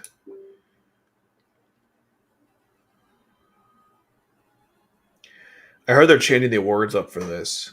They better.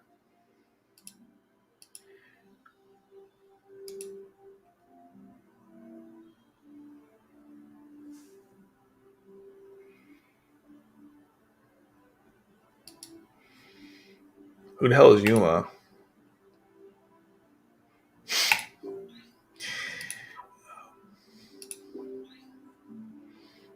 Same words to me. I don't know. Maybe the event will have it.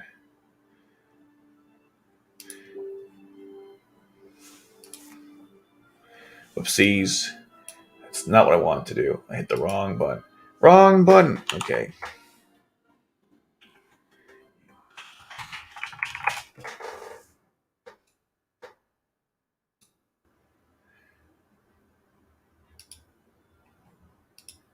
Yeah, who's Yuma? Oh, Lost Stories. Wait, I thought that wasn't the name. I thought that was more of a I thought it was anyone. I thought the voice was I don't know. Yeah, I don't know how my rank be either. I have no clue. 'Cause I literally don't play this ever. I don't get it. Don't ask me how I'm a rank B. I have no clue. I play 3 battles a week and that's it. I don't even like try to get a high score. So I don't even know.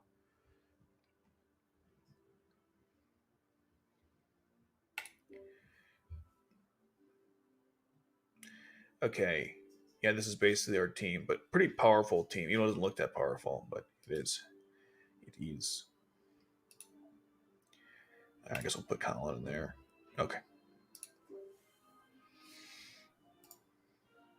Hey, we're finding Yama though.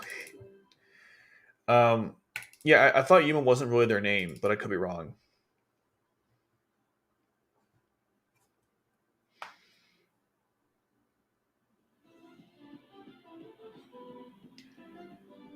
So I was right. I'm so confused. Whatever. Let's move on. Yay, we won! About time I win with some of these battles. I'm always like drawing because apparently it's just. Yeah. Can I win this one? Probably not, but we'll try it anyways.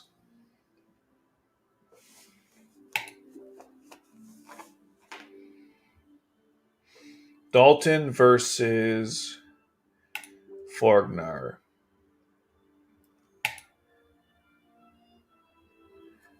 Um, is that the father or the son? Oh wait, Dalton.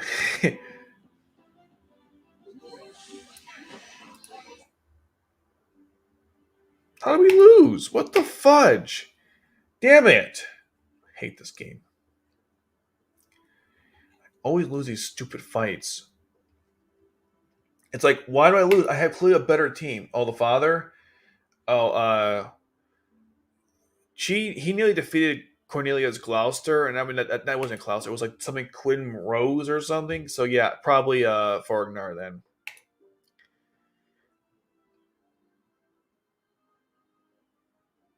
Definitely the father then.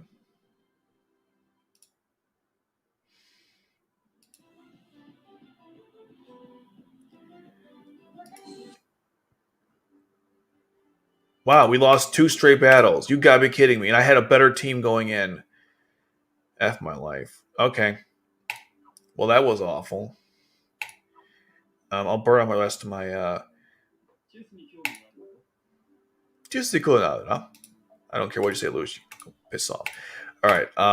Let's see. I was looking at this the other day. I believe. Hold on. There's a really powerful code link that I want to get that does awesome things. If you get it. No, not that. That one's cool too. But no, not that one. No, I don't want the collective consciousness. I want this one. Okay. And let's just simulate the battle. Okay. Let's do. We didn't get it. What a surprise. Okay. Oh, I forgot to do some supporting.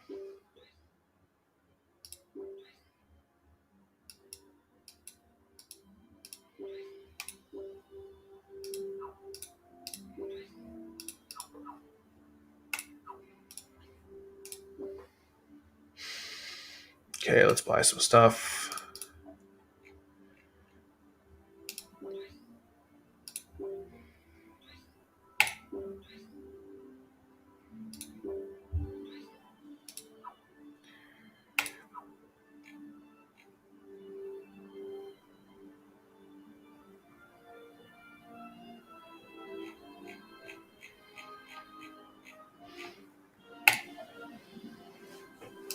Okay. Sounds good. Anything else here? No. Okay. But Dalton's still a good fighter, but yeah, I have to go with the father in that context. I just think he's a much better fighter. If that makes any sense. Can we upgrade C's rule yet to let's see. Yeah, we're not even close. Oh god, not even close. I can't even upgrade this, right? Yeah, because yellow. For some reason, yellow is the hardest resource to find of all of them. Yeah, I don't know. That's how it goes.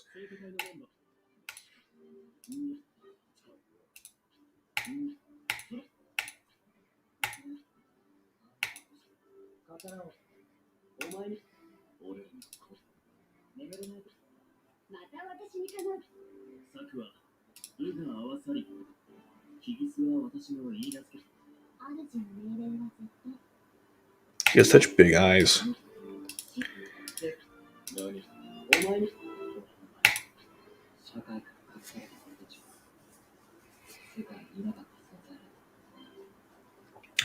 I've heard they knew. If something happens, I'll definitely let you guys know. We've been streaming for about 3 hours? Yeesh. Okay. Yeah, I guess we'll end it here. So thanks guys for tuning into the stream. Tuesday, if there's a need to stream for the next event, then I will definitely do so. Otherwise, I will see you guys Sunday next week, obviously.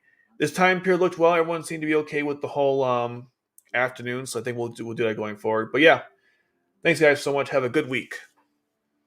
Peace out.